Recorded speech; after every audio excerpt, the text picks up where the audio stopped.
Brahmins ని villains గా project చేసేవాళ్ళు అని. కేరళలో లేడీస్ కి బ్రాహ్మణ్స్ వచ్చి ఏం రూల్ పెట్టారంటే, మీరు అప్పర్ పార్ట్ ని కవర్ చేయకూడదు, కవర్ చేయాలంటే ట్యాక్స్ కట్టాలి. జూపిటర్ కి మన భాషలో పేరేంటి? గురుగ్రహం. గురుగ్రహం. ఇక్కడ ఉన్నాడు అనుకోండి బృహస్పతి సార్, మళ్ళీ తిరిగి ఇక్కడే రావడానికి 12 సంవత్సరాలు పడుతుంది. కుంభమేళ 12 years లో ఎందుకు వస్తుంది?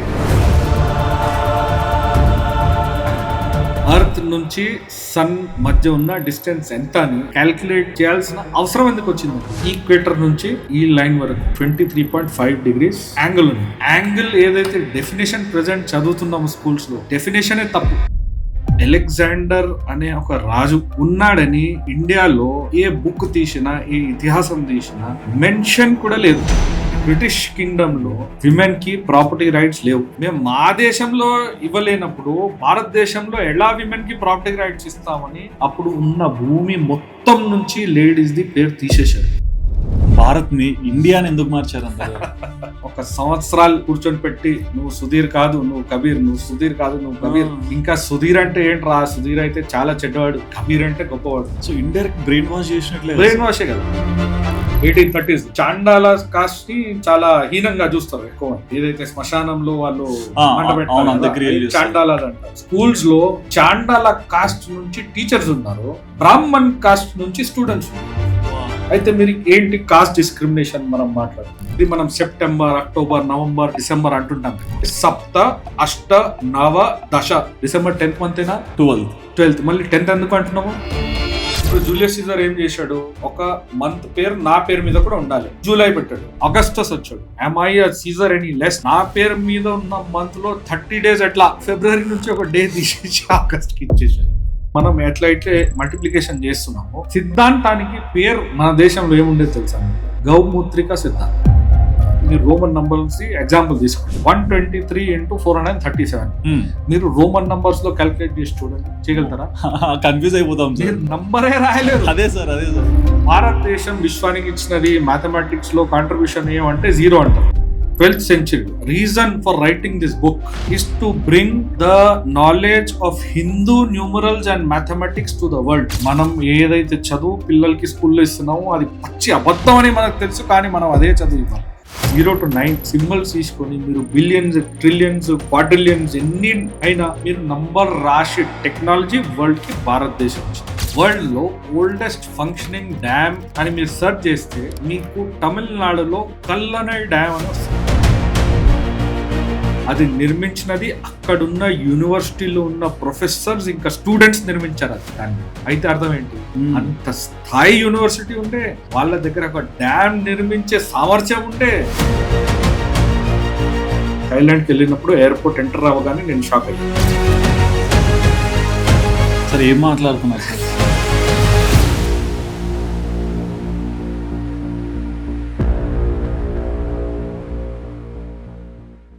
హాయ్ సార్, ఎలా ఉన్నారు?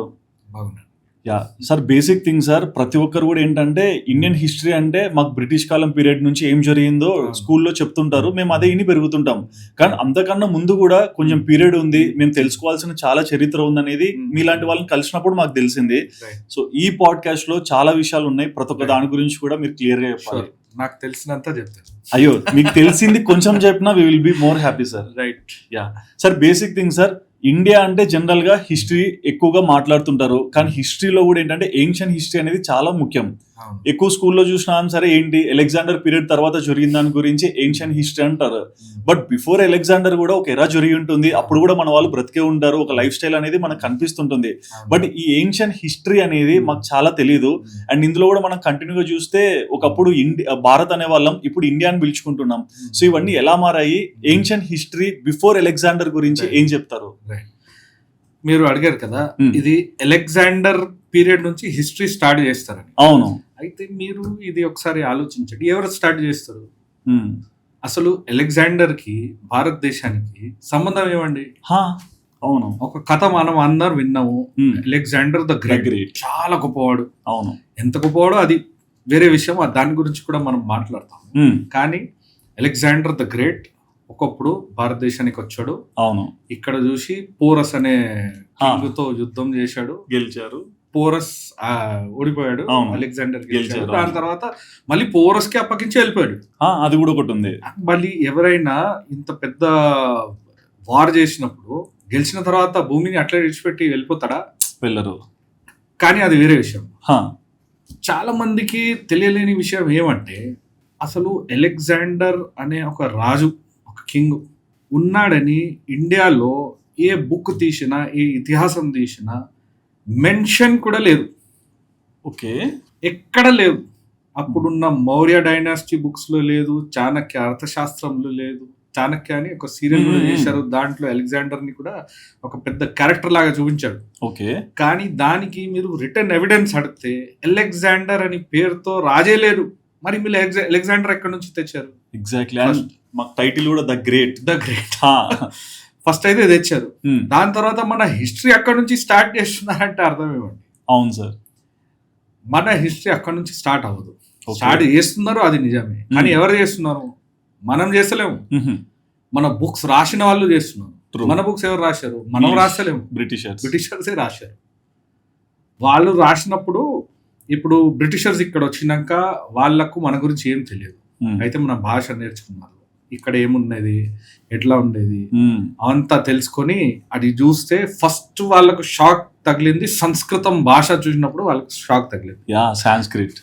అరే ఇంత పెద్ద, ఇంత గొప్ప భాష ఇట్లా ఉన్నది ఎట్లా అని వాళ్ళు అసలు షాక్ అయిపోయారు.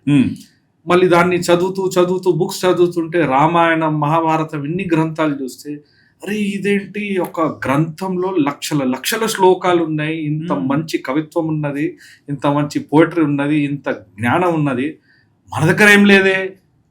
అయితే వాళ్ళు జర ఇన్ఫీరియర్గా ఫీల్ అయ్యారు. ఓకే. ఇప్పుడు ఇన్ఫీరియర్ వాళ్ళు ఉంటే మన దేశం మీద పరిపాలన ఎట్లా చేస్తారు? మనల్ని ఎలా రూల్ చేస్తారు? అప్పర్ హ్యాండ్ తీసుకోవడానికి ట్రై చేస్తారు. అవును. అయితే ఒక స్టోరీ నిర్మించాలి. అప్పుడు వెళ్ళి ఏం చేశారు, సంస్కృతం భారత్ లో పుట్టినది కాదు, ఇది బయట నుంచి వచ్చింది. కానీ అది వేరే విషయం, దాంట్లో మనం తర్వాత వెళ్దాము. ఇప్పుడు మనం అలెగ్జాండర్ తిరిగి వస్తాం. అయితే ఇది మొత్తం అవుతున్న అకాడమిక్ పాలిటిక్స్ మీరు అనుకోండి. ఇంకొక విషయం, సంస్కృతం ఒకటి, ఇంకొకటి వీళ్ళకు మన పంచాంగం దొరికింది. అయితే మన క్యాలెండర్ లో వీళ్ళు చూస్తే కలియుగము 3102 BC నుంచి స్టార్ట్ అవుతుందని డేట్ ఉన్నది. ఇంకొకటి వీళ్ళు సప్తరిషి క్యాలెండర్ అని చూశారు. సప్తరిషి క్యాలెండర్ అంటే ఎక్కడో 6000 7000 BC నుంచి స్టార్ట్ అవుతుంది. అయితే వాళ్ళకు పెద్ద సమస్య ఏం వచ్చిందంటే వాళ్ళందరూ క్రిస్టియన్స్, బైబిల్ మీద వాళ్ళకు నమ్మకం ఉంది. అవును. ఇప్పుడు బిబ్లికల్ స్టడీస్ ని చూస్తే 3000 4000 BC ముందు అర్థే లేదు.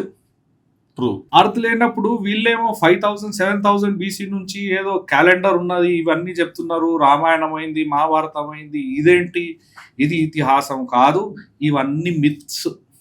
ఓకే, కంప్లీట్ మన కల్చర్ ని ఒకటి మిత్ పేరు పెట్టేసి దాన్ని స్టడీ చేస్తే కూడా మైథాలజీ అని అనేసారు. ఇప్పుడు మైథాలజీ అంటే అర్థం ఏంటి? అది నిజంగా జరిగింది కాదు, ఏదో మీరు కథలాగా నిర్మించుకున్నారు, కథలాగా చెప్పుకున్నారు, ఒక కల్పిత పాత్ర. అయితే మన దగ్గర అయిన మొత్తం ఫ్యాక్ట్స్ ని ఒక మైథాలజీ అని ఒక సబ్జెక్ట్ నిర్మించి మైథాలజీ అని ఒక టర్మ్ కాయిన్ చేసి ఆ హిస్టరీని మొత్తం డిస్మిస్ చేసేసారు.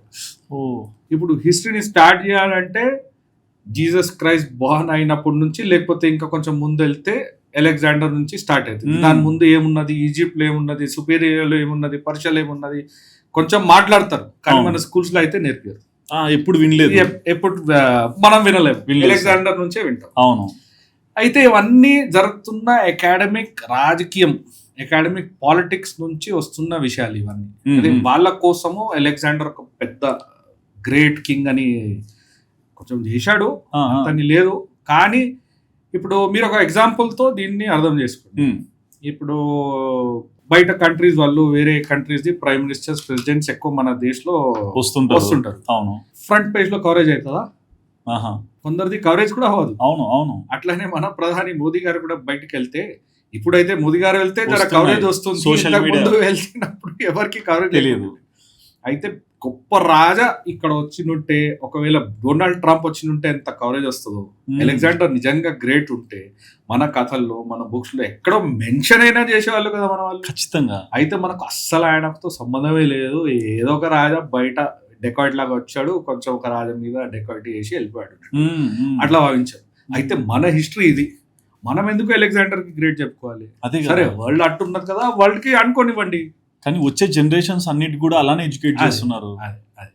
ఇంకొక విషయం ఏమంటే, ఇప్పుడు ప్రస్తుతం ఉన్న వెస్టర్న్ సివిలైజేషన్ మనం అది చూస్తే, అది మీరు రిలీజియస్ లెన్స్ తో చూస్తే అందరు క్రిస్టియన్స్. అవును. ఓకే, ఇప్పుడు అలెగ్జాండర్ క్రిస్టియన్ ఉండేవాడా? No idea sir. కాదు. ఓకే.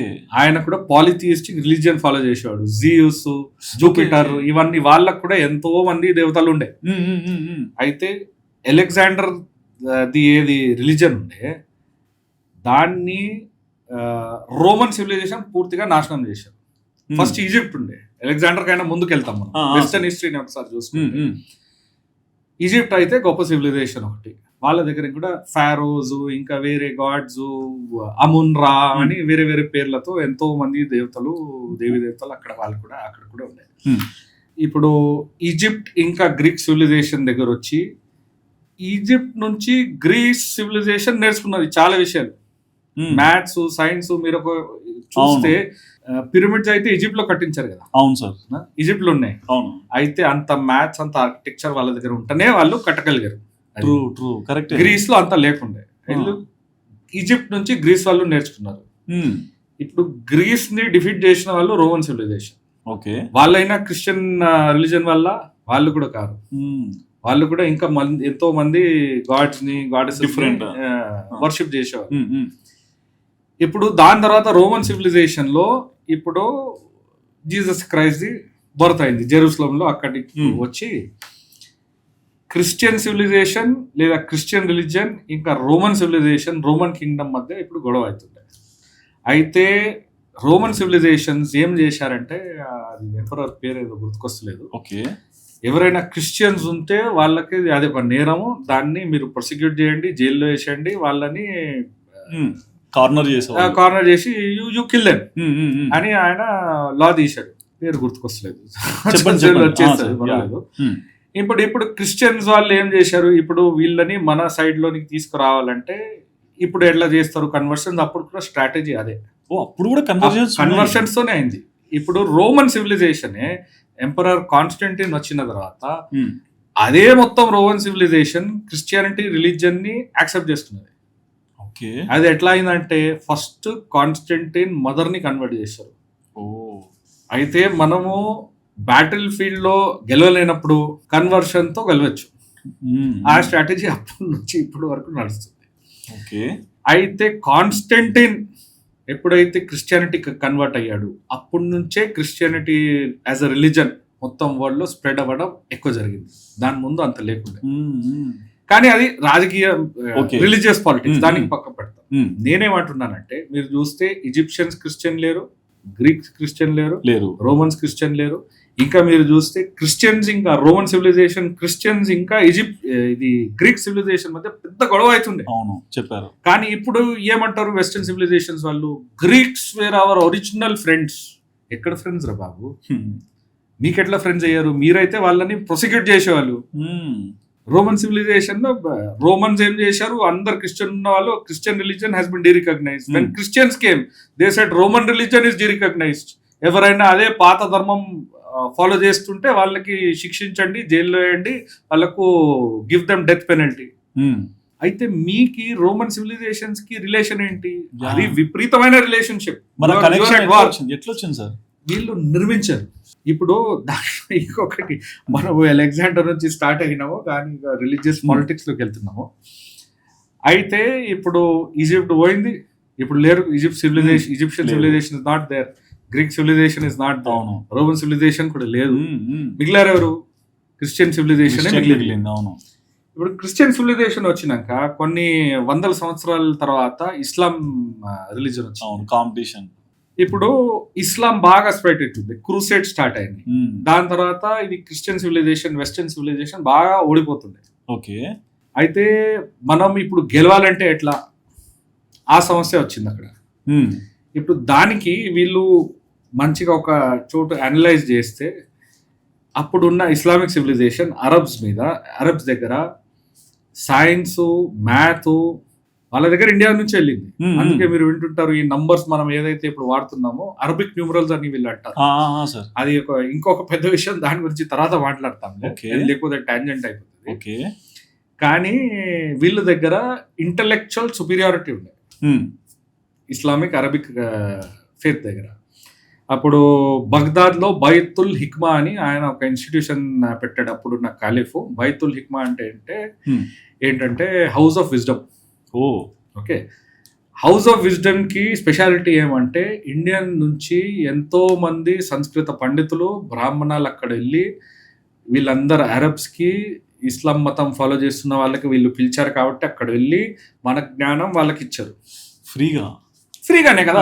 మన దగ్గర జ్ఞానానికి ఎప్పుడు విలువ లేదు. మీరు ఎప్పుడైనా ఏదైనా అంటే జ్ఞానం అట్లా చేస్తాము. When you share knowledge it spreads అదే అంటారు. అవును.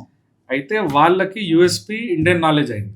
ఓకే, ఇప్పుడు క్రిస్టియన్స్ వీళ్ళతో గెలవాలంటే ఎట్లా, ఫస్ట్ అయితే వాళ్ళ దగ్గర జ్ఞానం ఏమున్నది అది మనం తెలుసుకోవాలి.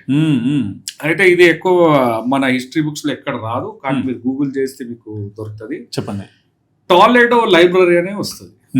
ఇది స్పెయిన్ లో ఒక ఏరియాది పేరు అన్నమాట. ఓకే, అయితే మనము ఇండియా నుంచి అరబ్ వాళ్ళు, ఇస్లాం వాళ్ళు తెచ్చిన ఎంతో మంది గ్రంథాలని అరబ్ లాంగ్వేజ్ లోనికి ట్రాన్స్లేట్ చేశారు. ఓకే, అయితే ఇప్పుడు అక్కడ టాలెడో మీద క్రిస్టియన్ రూల్ వచ్చినప్పుడు వీళ్ళు ఏం చేశారు, ఆ బుక్స్ ని తీసుకొని గ్రీక్ అండ్ లాటిన్ లో ట్రాన్స్ఫర్ చేశారు.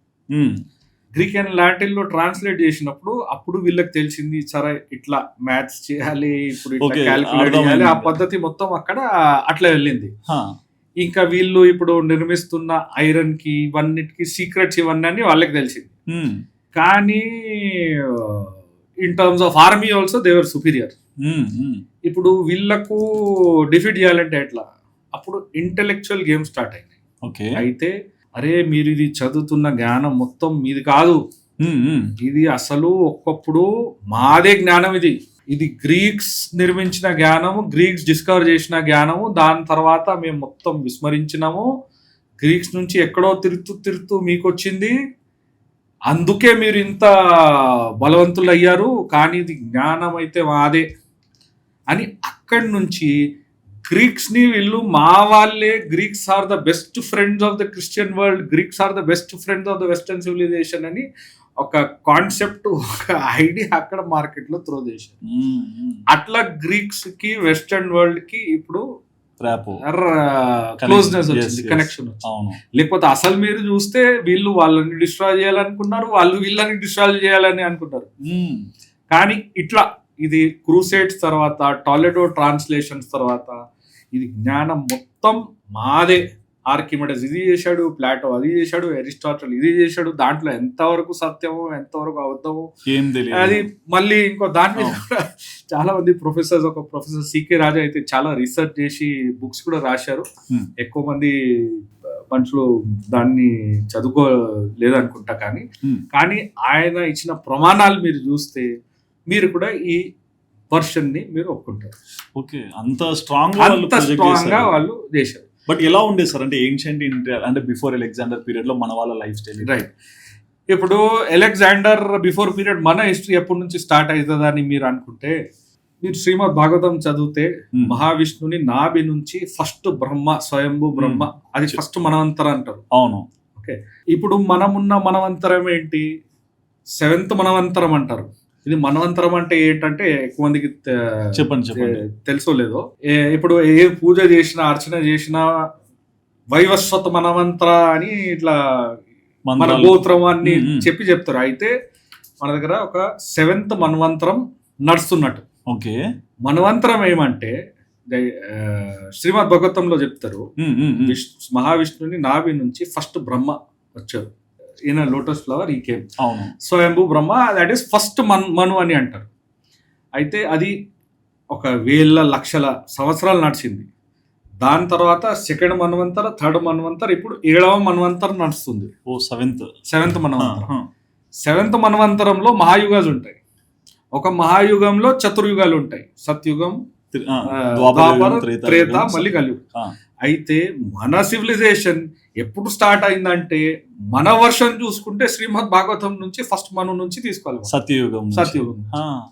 సత్యుగం కూడా మనవంతరంలోనే మహాయుగంలో ఒక భాగం, ఒక చాప్టర్. సరే, అవన్నీ మీరు బ్రిటిష్ వర్షన్ తీసుకున్నా, మిత్ అని అనుకున్నా, కనీసం సత్యుగం నుంచి అయితే నడుస్తుంది కదా. అవును. అయితే సత్యుగంలో మనం అందరం ఎట్లా ఉండేవాళ్ళు, ధర్మపరాయణంగా నడుస్తుంది. అయితే మన సివిలైజేషన్ ఎక్కడి నుంచి వస్తుంది? సత్యుగం నుంచి మళ్ళీ కొంచెం కిందికి వచ్చి ద్వాపర నుంచి త్రేత నుంచి ఇప్పుడు కలియుగానికి మనం వచ్చినాం. అయితే మనం అయితే కంటిన్యూస్ డీజనరేట్ అవుతున్నాం. అంతే కదా సార్, స్లోప్ లోకి వచ్చేసినట్టున్నాం. అయితే మనం డీజనరేట్ అవుతున్నాం. కలియుగంలో ఎట్లా అయిపోతుంది, మొత్తం మన సివిలైజేషన్ నాశనం అయిపోతుంది అని అంటారు. వెస్టర్న్ సివిలైజేషన్ ఎట్లా నడుస్తుందంటే వాళ్ళందరూ కలియుగం నుంచే వస్తున్నారు. ఇప్పుడు మీరు యూరోపియన్ హిస్టరీ చూసినా, ఏది హిస్టరీ చూసినా, ఎవ్రీబడి వేర్ బార్బెరియన్స్. ఎడ్యుకేషన్ లేదు, సివిలైజేషన్ లేదు, ఏమి లేకుండే. అయితే వాళ్ళ దగ్గర కొంచెం అరేబియా నుంచి జ్ఞానం వెళ్ళినప్పుడు అది కూడా భారతదేశం నుంచి వచ్చిన జ్ఞానమే. అవును. వాళ్ళకు కొంచెం సివిలైజేషన్ వచ్చింది, కొంచెం తెలివి వచ్చింది. ఇంకా మీరు ఇది సివిలైజేషన్, అది వర్డ్ వెంటనే సివిలైజేషన్ అంటే అర్థం ఏంటి? ఆ పర్సన్ ఇస్ నాట్ సివిల్, ఆయనకి ఏం తెలియదు, బార్బేరియన్ లాగా ఉన్నాడు. ఆయనకు మీరు ఏదో చదువు చెప్పి ఏదో వాల్యూస్ ఇచ్చి ఆయనకు సివిలైజ్ చేస్తున్నారు. మనం సివిలైజేషన్ అని వర్డ్ వాడము కదా. అయితే వెస్టర్న్ వరల్డ్ కి సివిలైజేషన్ వర్డ్ ఇంపార్టెంట్. మనకెందుకండి, మనం అయితే సత్యుగం నుంచి వస్తున్నాం కదా. అయితే we are on downward trajectory, they are on an upward trajectory, మధ్యలో ఎక్కడో మీట్ అవుతుంది. ఎగ్జాక్ట్లీ. అట్లా చూస్తే ఇప్పుడు ఇండియా అప్పటి నుంచి కిందికి డెవలప్డ్ కంట్రీ ఎందుకు అవుతుందంటే కిందికి పోతున్నాం కాబట్టి. ఒక పెద్ద మిస్లీడే మనం చూస్తున్నాం. అదే. అయితే ఇప్పుడు దీంట్లో ఎట్లా అయిందంటే మన హిస్టరీని మొత్తం మనమే దానికి ఏమి విలువ ఇవ్వకపోతే, ఇంకా హిస్టరీ అనే పదమే మనం చూస్తే హిస్టరీ పదం మళ్ళీ మనది కాదు. హిస్టరీ వర్డ్ ది మీనింగ్ మీరు ఏమున్నదని అంటే కొందరు అంటారు హిజ్ స్టోరీ. అయితే ఎంపరర్స్ ఎవరెవరు ఉండే అది ఆ స్టోరీ. మన దగ్గర ఏం పదం వాడతాము? ఇతిహాసం. ఓకే. ఇంకా దీనికి వాల్యూ ఏమని మనం చూస్తే హిస్టరీలో ఏం రాస్తారు? ఇప్పుడు మనం అందరం హిస్టరీ అంటే ఫస్ట్ ముఘల్ కింగ్డమ్ గుర్తుకొస్తుంది. ఫస్ట్ బాబరు, దీన్ని ఇది ఒక ఎంపరర్, ఈ ఇయర్ లో ఈయన వచ్చాడు. దాని నుంచి మనకేం లెసన్స్ వస్తాయండి? నథింగ్. ఏం రాదు. గ్రీక్ సివిలైజేషన్ సరే, అలెగ్జాండర్ ద గ్రేట్ చాలా ఒప్పుకుంటాం, చాలా. మనం లెసన్ నేర్చుకుంటున్నదే ఏంటి? దేనికోసం? దాన్ని చదువు ఎందుకు? ఏం లేదు. కానీ మీరు మన పురాణాలు కూడా పక్కకు పెట్టండి, కనీసం మీరు రామాయణం, మహాభారతం కూడా చదువుకుంటే ఎన్ని లెసన్స్ వస్తాయండి మీకు. ధర్మాన్ని నిలబెట్టాలంటే మీరు ఇది కూడా చేయొచ్చు, అది కూడా చేయొచ్చు. మీరు ఇది నిజాయితీ, నీతి పరంగా మీరు నడవకపోతే, ధర్మాన్ని నిలబెట్టకపోతే మొత్తం మీ రాజ్యమే నాశనం అవుతుంది. ఎన్ని వాల్యూస్ మనకు వస్తాయి, ఎన్ని లెసన్స్ మనకు ఎన్నో. ప్రతి ఒక్క సిచ్యువేషన్ సొల్యూషన్. అయితే ఇతిహాసానికి విలువ అది, వాల్యూ అది. హిస్టరీకి ఏం వాల్యూ ఉన్నది?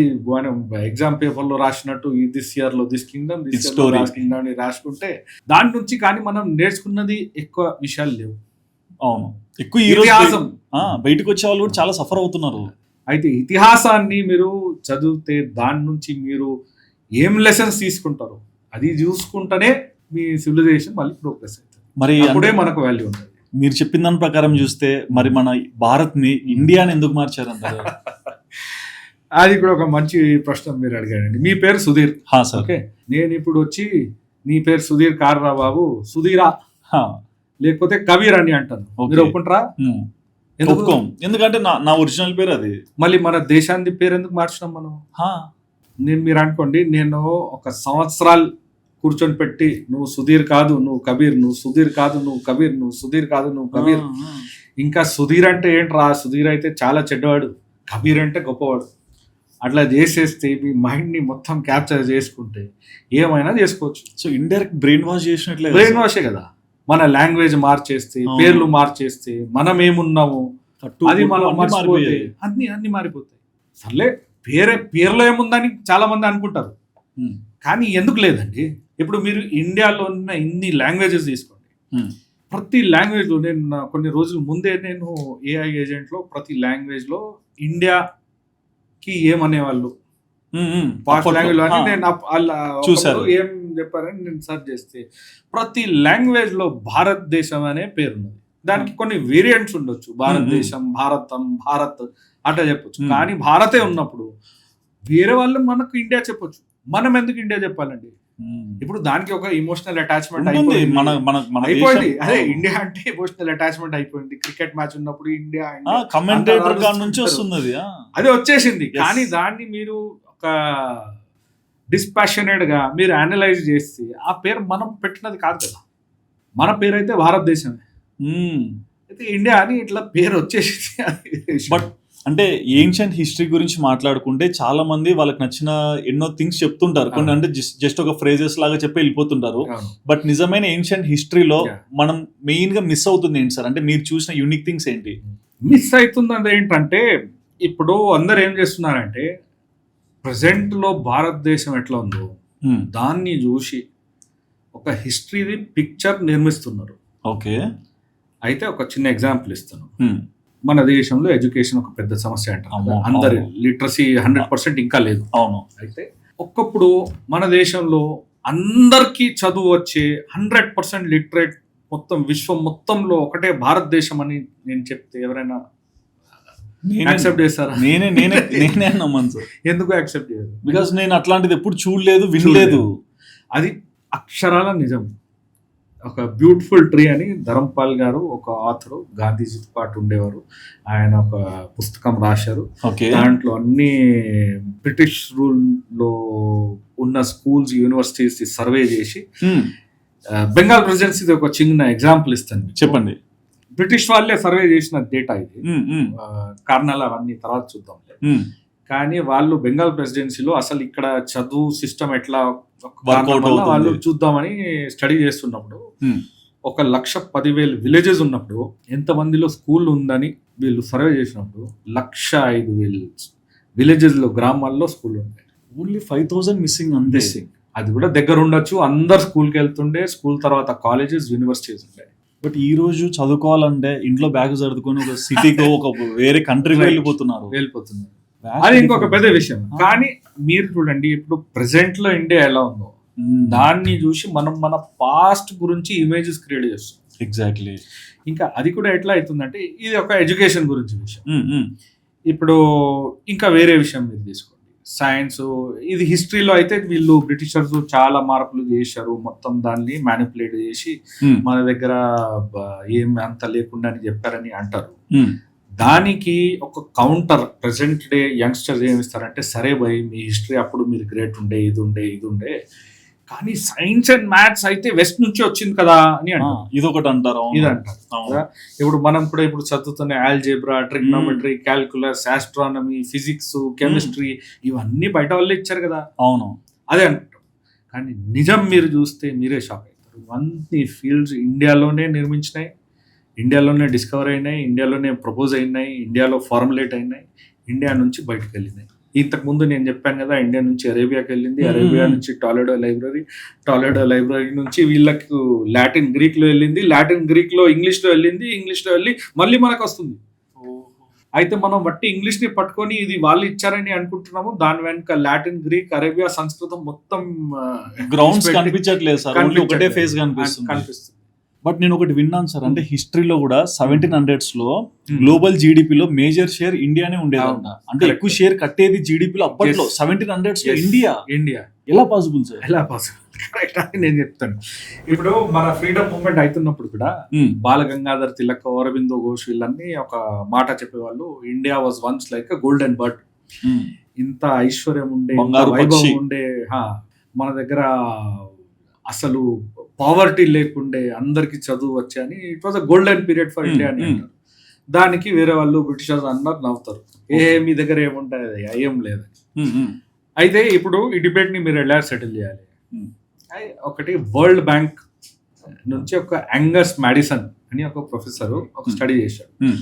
ఆయన ఏం చేశాడు, ఒక మెథడాలజీ చేసి ఫస్ట్ ఏడి నుంచి 1800 1900 వరకు ఏ కంట్రీది వరల్డ్ ఎకానమీలో ఎంత షేర్ ఉండేది ఓకే అది అనలైజ్ చేద్దామని పాత డాక్యుమెంట్స్ అన్నీ తీసి ఆయన అనలైజ్ చేసి దాంట్లో వచ్చినది ఫ్యాక్ట్స్ ఏంటి మీకు తెలుసా?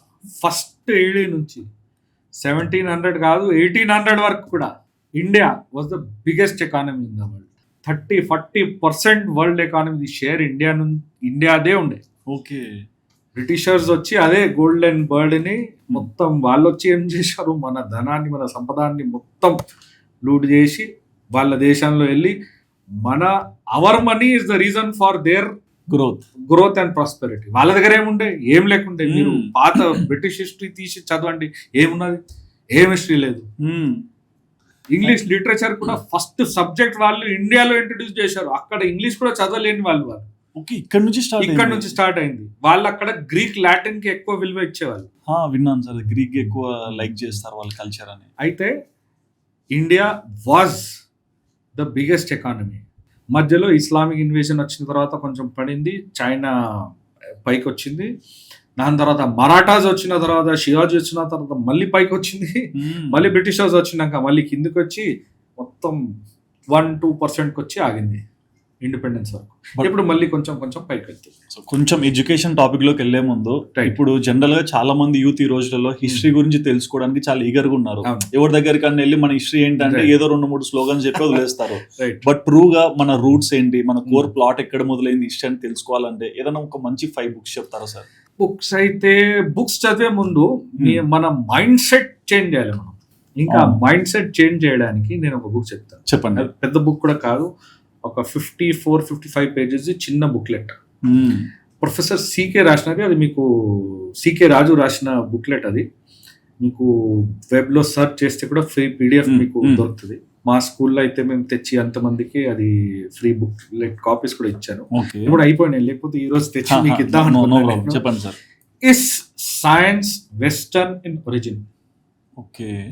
ఓకే, టాపిక్ అయితే సైన్స్ గురించి ఆయన రాశారు, కానీ దీని వెనుక నడుస్తున్న రాజకీయం, పాలిటిక్స్, ఇంకా ఇండియన్ పర్స్పెక్టివ్ ని ఎలా వీళ్ళు మ్యానిపులేట్ చేశారు, ఎవిడెన్స్ తో సహా ఆ బుక్ లో మీకు ఆర్గ్యుమెంట్స్ తో సహా మీకు ఇచ్చారు ఇన్ డీటెయిల్.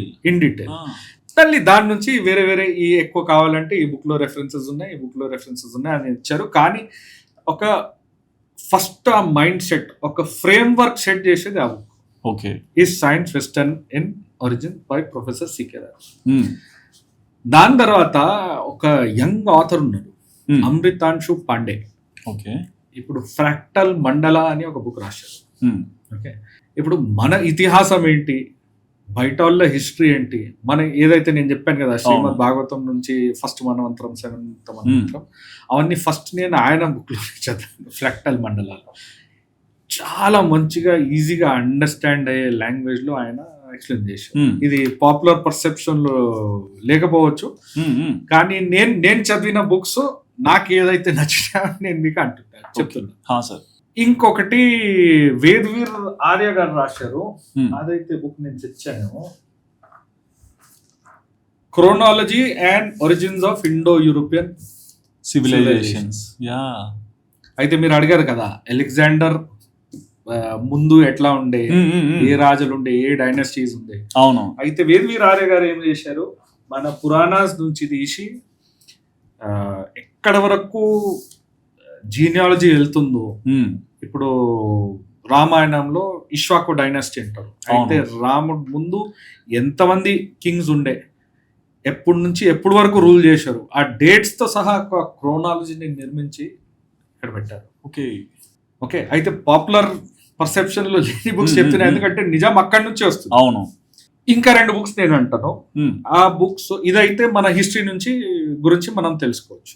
ఇంకా 2 బుక్స్ అయితే పాపులర్ నెరేటివ్ ఏదైతే నడుస్తుందో దాన్ని డెమాలిష్ చేసే 2 బుక్స్ అంటారు.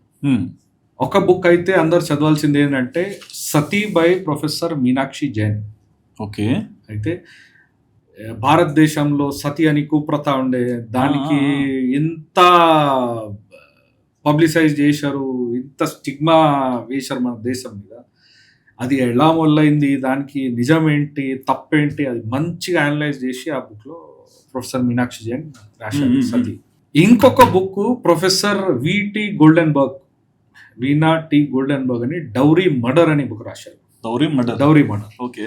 అయితే అది ఇంకొక స్టిగ్మా మన దేశం మీద. ఇది డౌరీ కావాలని బ్రైడ్స్ ని బర్న్ చేస్తుంటాము. అది ఎప్పుడు స్టార్ట్ అయింది, ఎలా స్టార్ట్ అయింది, దానికి కారణాలు ఏంటి, అవన్నీ ఇంత మంచిగా అనలైజ్ చేశారంటే మీరు దాన్ని ఫ్యాక్ట్స్ చూస్తే మీరు సర్ప్రైజ్ అయిపోతారు. ఓకే. అది తీసి బ్రిటిష్ రూల్లో వెళ్ళి బ్రిటిష్ ల్యాండ్ రిఫార్మ్స్కి వెళ్ళి, ల్యాండ్ రిఫార్మ్స్ నుంచి ఎకనామిక్ సిచ్యువేషన్కి వెళ్ళి, మన దేశంలో స్త్రీలకు ఎంత గౌరవం మనం ఇచ్చేవాళ్ళు, ఎంత పెద్ద పదవి ఉండే, వెస్టర్న్ వరల్డ్లో ఎట్లా ఉన్నది. ఒక చిన్న విషయం, వెస్టర్న్ వరల్డ్లో ఇప్పుడు విమెన్ రైట్స్ మీరు అనుకుంటారు కదా, మీరు గూగుల్లో సెర్చ్ చేసి చూడండి, విమెన్స్కి ప్రాపర్టీ కొనే రైట్ ఎప్పుడు ఇచ్చారు వెస్టర్న్ వరల్డ్? బ్రిటిష్ వాళ్ళు మన మీద రూల్ చేశారు కదా. అవును. 1880s వరకు కూడా బ్రిటిష్ విమెన్ కి ప్రాపర్టీ కొనే అధికారం కూడా లేకుండే. ఓకే. తన హస్బెండ్ చనిపోతే ప్రాపర్టీ తనకు రాదు. సన్ ఉంటే సన్కి వెళ్తుంది, డాటర్ ఉంటే డాటర్కి వెళ్ళదు, హస్బెండ్ వాళ్ళ బ్రదర్కి వెళ్తుంది. అయితే మీరు ప్రాపర్టీ ఇన్హెరిట్ చేసే కూడా రైట్ బ్రిటిషర్స్కి లేకుండే, బ్రిటిష్ విమెన్కి లేకుండే.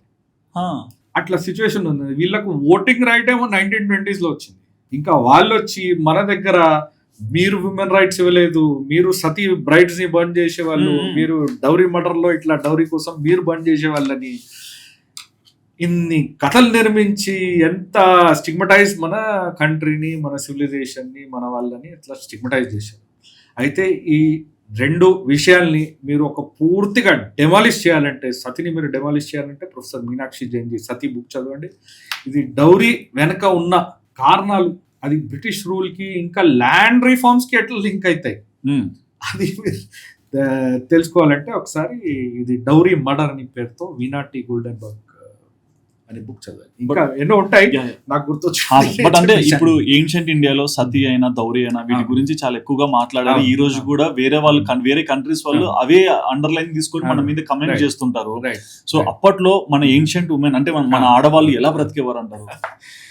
ఇప్పుడు మీరు చూడండి, రామాయణంలో మీరు చూస్తే దశరథ్ మహారాజు రాముణ్ణి వనవాసానికి ఎందుకు పంపించారు? మహారాణి కైకేయి ఒక వరం అడిగారు, పంపించారు. వరం ఎందుకు ఇచ్చారు? కొడుకుని రాజు, వేరే అబ్బాయిని రాజు. ఎప్పుడు ఇచ్చారు? ఒక జరిగే ముందు యుద్ధంలో దశరథుని సారథి లాగా కైకేయి ఉండేది. అయితే వాళ్ళకు రైట్స్ ఇవ్వకపోతే, వాళ్ళకు చదువు ఇవ్వకపోతే సారథి లాగా యుద్ధానికి వెళ్తుందా మహారాణి కైకేయి? ఇంకా మీరు పాత స్టోరీస్ ఏదైనా వింటే స్వయంవరం నడుస్తుంది. అవును, వాళ్ళే సెలెక్ట్ చేస్తారు, నేను ఫలానా వాళ్ళని నేను వివాహం చేస్తాను, ఇది నాకు నచ్చదు, then who I will marry, వాళ్ళే డిసైడ్ చేస్తారు. మీరు మన జ్ఞాన పద్ధతిలో చూస్తే ఎంతో మంది ఫీమేల్ రిషీస్ ఉన్నారు. పేర్లు ఇప్పుడు ఎగ్జాక్ట్ నాకు అంత ఈజీగా గుర్తు. ఋషులలో కూడా ఆడవాళ్ళు ఉన్నారు, ఎంతో మంది ఉన్నారు. ఓకే.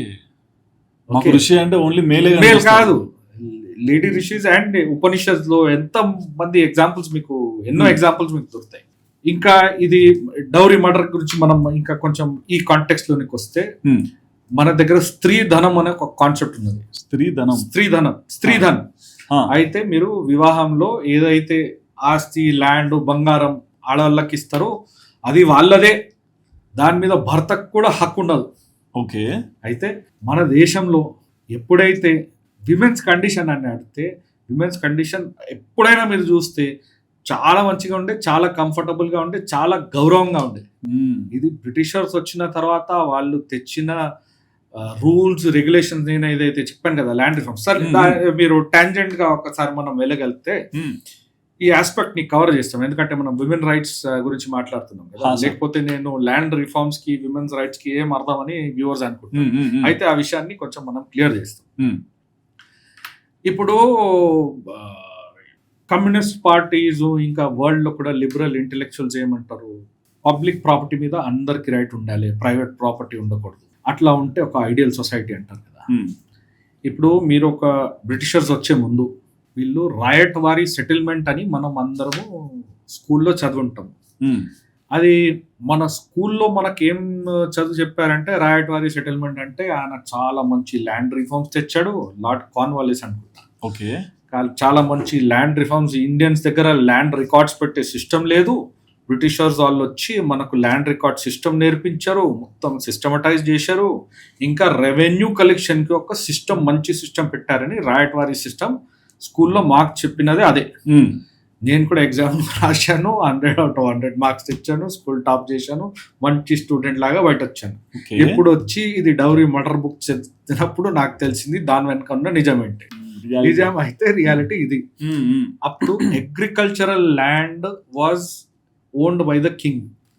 ఓకే, అగ్రికల్చరల్ ల్యాండ్ మీద ఎవరికి ప్రైవేట్ ప్రాపర్టీ రైట్స్ లేకుండే. ఓకే, అయితే ఎవరికి ఎంత పొలం మీద మీరు అగ్రికల్చర్ చేయాలని చూసినా మీరు చేసుకోవచ్చు. కండిషన్ ఏంటంటే ఒక్కటే, మీరు చేసిన అగ్రికల్చర్ నుంచి ఇంత పర్సంటేజ్ లగాన్ అక్కడ జమీందారికి లేకపోతే రాజునికి ఇవ్వాలి. ఓకే, అంతే కండిషన్. అయితే agricultural property had no private ownership. Okay, ఏ రైతు అయినా ఎన్ని ఎకరాల మీద ఆయన అగ్రికల్చర్ చేయాలని అనుకుంటే అది చేయొచ్చు. కండిషన్ ఒక్కటే, మీరు నీకు వచ్చిన పంట అంటారా నుంచి ఇంత పర్సంటేజ్ మీరు ఇచ్చేయాలి. ఓకే. ఇప్పుడు ఈయన రాయట్వారీ సెటిల్మెంట్ లో ఏం చేశారు వీళ్ళు, ఇప్పుడు భూమి ఉంటే నేను భూమి మీద నుంచి నేను ట్యాక్స్ కలెక్ట్ చేసుకోవాలి. మన దగ్గర ట్యాక్స్ సిస్టమ్, లగాంది సిస్టమ్ ఎట్లా ఉండంటే 1/16, 1/8 కొంచెం ఉండే. ఓకే, ఇప్పుడు వీళ్ళు వచ్చి మనకు ట్యాక్స్ కావాలి, పర్సెంటేజ్ ఎంత, ఒకప్పుడు 97% of the produce also they started taking 95%. Okay, ఇప్పుడు ట్యాక్స్ వసూలు చేయాలి. ఎవరి దగ్గర నుంచి వసూలు చేయాలి? రైతుల దగ్గర నుంచి. అయితే ఏ భూమి మీద ఏ రైతు చేస్తున్నాడు, అది ఓనర్ ఎవడు, అది నిర్ణయించాలి, సిస్టమ్ రెడీ చేయాలి. అయితే అరే సరే నువ్వు ఇక్కడ చేస్తున్నావు కదా, నీకు దీని మీద ఓనర్షిప్. ఇప్పుడు అక్కడ బ్రిటిష్ కింగ్డమ్లో, బ్రిటన్లో, లండన్లో విమెన్కి ప్రాపర్టీ రైట్స్ లేవు. అయితే ఇక్కడ if a wife is there, she has no male member in the family, how do you put this land in a women's name? మేము మా దేశంలో ఇవ్వలేనప్పుడు భారతదేశంలో ఎలా విమెన్కి ప్రాపర్టీ రైట్స్ ఇస్తామని అప్పుడు ఉన్న భూమి మొత్తం నుంచి లేడీస్ ది పేరు తీసేశారు. It is not possible that all families had a male earning member. ఆడవాళ్ళు కూడా అగ్రికల్చర్ చేసేవాళ్ళు ఎంతో మంది ఉంటారు, లక్షల వేల మంది ఉంటారు, కానీ వాళ్ళందరిది ప్రాపర్టీ రైట్స్, ఓనర్షిప్ రైట్స్ పోయినాయి. Okay, Ryotwari settlement. And how is it taught in the books that nice system, Indians did not have land record keeping system. British వచ్చి వాళ్ళందరు వీళ్ళు నేర్పించారు, మనకు ఇది నేర్పించారా మీరు వచ్చి. అయితే అప్పటి నుంచి women rights the position degrade అవ్వడం స్టార్ట్ అయింది. ఓకే, దాని తర్వాత ఇంకా 2 కారణాలు. ఒకటైతే వీళ్ళు ల్యాండ్ ట్యాక్స్ మొత్తం పెంచేశారు, అందరు పవర్టీ ఇంకా ఇంక్రీజ్ అయిపోయింది. అస్సలు conditions became worse in India. We had no money left at all. Okay, and then whatever cottage industries were there, ఏదైతే చిన్న ఉద్యోగాలు నడిచేవి అవి కూడా అన్ని నాశనం అయిపోయినాయి. అసలు పైసలే లేవు. ఇప్పుడు ఏం చేయాలి? అప్పుడు ఇట్లా స్టార్ట్ అయింది. సరే, పెళ్ళి అయినప్పుడు ఒక డౌరీని డిమాండ్ చేయడం అప్పుడు స్టార్ట్ అయింది. దానివల్ల ఇది వచ్చినాయి. ఇంకా స్త్రీధనం ఉండే కదా. అయితే విమెన్స్ కి వీళ్ళ ప్రాపర్టీ రైట్స్ ఇవ్వలేనప్పుడు మేల్ మెంబర్స్ ఏం చేశారు, అది కాదు, అది స్త్రీధనం కాదు, అది నాదే ధనం అని వీళ్ళ దగ్గర ఉన్న ప్రాపర్టీ, బంగారం, పైసలు అవన్నీ తీసుకొని మేల్ మెంబర్స్ తీసుకున్నారు. అక్కడి నుంచి డీజనరేషన్ అవుతూ ఇంకా మళ్ళీ డౌరీ అడగడం అవన్నీ వచ్చి ఇట్లా సిస్టమ్ అంటే మీరు డీజనరేట్ అయిపోయింది. ఈ కనెక్షన్ లో చూస్తే డివర్స్ అనేది కూడా బ్రిటిష్ వాళ్ళు తెచ్చారేమో సార్. డివర్స్ కి మన భాషల్లో వర్డ్ ఏంటి? విడాకులు. తెలుగులో విడాకులు, హిందీలో నాకు తెలియదు. నాకు కూడా వేయలేదు సార్. హిందీలో అస్సలు వర్డే లేదు. అది కాన్సెప్ట్ మన దగ్గర లేదు. అదే మన దగ్గర వివాహం అయినప్పుడు 7 జన్మాలకు అంటాం కదా మనం. అవును, వివాహ నిషేధ్. అయితే 2 వర్డ్స్ ని క్లబ్ చేసి హిందీలో వివాహ నిషేధ్ అంటారు, డైవర్స్. ఇది కాన్సెప్ట్ అప్పటి నుంచే వచ్చింది, వీళ్ళే తెచ్చారు. లేకపోతే డైవర్స్, ఇంకా తలాక్ అంటారు, కానీ అది Urdu, Islamic religion, Islamic culture లో తలాక్ ఉన్నది, డైవర్స్ ఉన్నది. డైవర్స్ అయితే మన సభ్యతలు అస్సలు లేకుండా. అండ్ ఆ డేస్ లో ఎక్కువ ఒక స్టేట్మెంట్ వినేవాడిని, అంటే బ్రిటిష్ వాళ్ళ టైంలో అయినా లేకుంటే ఆ టైంలో పరిపాలించే డిఫరెంట్ కింగ్స్ టైంలో అయినా బ్రాహ్మిన్స్ ని విలన్స్ గా ప్రొజెక్ట్ చేసేవాళ్ళు అని. సో అదెందుకు వచ్చిందంటారు? ఇది కూడా మంచి ప్రశ్న అండి. ఇప్పుడు నేను ఇక్కడ హైదరాబాద్ లో సెయింట్ పాల్ స్కూల్లో చదివాను. మా స్కూల్ సిలబస్ SSC. ఓకే, అక్కడ మాకు ఇదేమన్నీ బ్రాహ్మణ్స్ ఇట్లా అని నాకేం తెలియదు. దాని తర్వాత సివిల్ సర్వీసెస్ రాద్దామని నేను అనుకున్నాను. ఓకే, సివిల్ సర్వీసెస్ రాద్దామని అనుకున్నప్పుడు మాకు సిలబస్ ఏమి ఇచ్చారంటే CBSE బుక్స్ చదువుకో, దీని నుంచి క్వశ్చన్స్ వస్తాయి. ఇప్పుడు మీరు CBSE హిస్టరీ బుక్స్ తీసుకొని చదివితే బ్రాహ్మణ్స్ ఒక్కప్పుడు ఇట్లా ఉండే, ఇట్లా అత్యాచారం చేసేవాళ్ళు. ఒకటి కేరళలో చాలా ఫాల్స్ స్టోరీ ప్రాపగేట్ చేస్తారు, బ్రెస్ట్ ట్యాక్స్ అని. అప్పుడు కేరళలో లేడీస్ కి బ్రాహ్మణ్స్ వచ్చి ఏం రూల్ పెట్టారంటే, మీరు అప్పర్ పార్ట్ ని కవర్ చేయకూడదు, కవర్ చేయాలంటే ట్యాక్స్ కట్టాలి. ఇట్లా కూడా ఇంత దౌర్జన్యం చేసి బ్రాహ్మణ్స్ అసలు ఇండియాకి ఈ డిజనరేషన్ కి కారణం బ్రాహ్మణ్సే అని అక్కడ కథలు రాస్తే, అప్పుడైతే అంత తెలివి లేకుండే. అరే అసలు నిజమైతే ఇదే, మనకు సెయింట్ పాల్స్ లో మన SSC సిలబస్ లో కరెక్ట్ వర్షన్ ఇవ్వలేదు.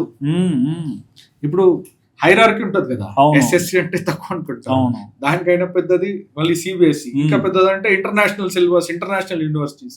వీళ్ళు ఇంటర్నేషనల్ యూనివర్సిటీస్ అంటే కూడా అందరు కూడా బ్రాహ్మినికల్ పేట్రియార్కీ అని ఏదో పెద్ద పెద్ద శబ్దాలు వాడుకుంటారు. కానీ అది నిజమా? కాదు. ఇది breast story, breast tax the స్టోరీని ఎంతో మంది స్కాలర్స్ మొత్తం డెవలప్ చేశారు. అది ఒక ప్యూర్ మిత్, ఫ్యాబ్రికేట్ చేసిన స్టోరీ ఇవన్నీ. ఇంకొక పోయం ఉండే, వైట్ మ్యాన్స్ బర్డన్, మీరు విన్నారో లేదు? రుడియార్డ్ కిప్లింగ్ అని ఒక ఆథరు ఎవరైతే జంగల్ బుక్ రాశారో ఆయన వైట్ మ్యాన్స్ బర్డన్ అని ఒక పోయం రాశాడు. వైట్ మ్యాన్స్ బర్డన్ ఏంటి అయితే, వైట్ మ్యాన్ ఎవరైతే ఉన్నారో వాళ్ళే వరల్డ్ లో సివిలైజేషన్ తెచ్చిన వాళ్ళు. సివిలైజేషన్ నిజమైతే నేను మీకు చెప్పాను, వీళ్ళు చెప్తున్నది సివిలైజేషన్ మేమే తెచ్చినాము, సైన్స్ మేమే తెచ్చినాము, మ్యాథ్స్ మేమే తెచ్చినాము, ఎడ్యుకేషన్ మేమే తెచ్చినాము. ఈ ఇండియా లాంటి దేశాల్లో వాళ్ళకు చదువు లేదు, సివిలైజేషన్ లేదు, వాల్యూస్ లేదు, ధర్మం లేదు, ఏమి లేదు. వీళ్లకు పైకి తీసుకురావాల్సిన బాధ్యత వైట్ పర్సన్ ది. అందుకు వైట్ మ్యాన్స్ బర్డన్ అని పేరుతో ఒక పెద్ద బుక్ రాశాడు. రుడియార్డ్ కిప్లింగ్ కి నోబెల్ ప్రైజ్ కూడా దొరికింది. నోబెల్ ప్రైజ్ దొరికింది ఒకసారి సర్చ్ చేసుకుంటాం, కానీ సెలబ్రేటెడ్ వచ్చింది అనుకుంటా. కానీ మీరు ఒకసారి క్రాస్ చెక్ చూసుకోండి, చాలా సెలబ్రేటెడ్ ఆథర్. కాన్సెప్ట్ ఎట్లా అంటే, నేను చెప్పినా కదా ఇది అకాడమిక్ పాలిటిక్స్. అయితే ఒక దేశాన్ని రూల్ చేయాలంటే ఎట్లా, మీ దగ్గర ఏది గొప్పది లేదు, గొప్పతనం మీ దగ్గర ఏం లేదు. మేం చెప్పినది మీరు చేస్తేనే మీకు ఉద్యోగాలు వస్తాయి, మేము చెప్పినది మీరు చేస్తేనే మీకు పైసలు వస్తాయి, మేము చెప్పినది మీరు చేస్తేనే మీరు గొప్ప వాళ్ళు అవుతారు. అయితే our self image, self respect, sense of history, everything destroy చేసి మీరు మీ పర్సనాలిటీని మా పర్సనాలిటీ లాగా మోల్డ్ చేసుకోండి. అది కావాల్సిన చేసిన కాన్షియస్ ఎఫర్ట్.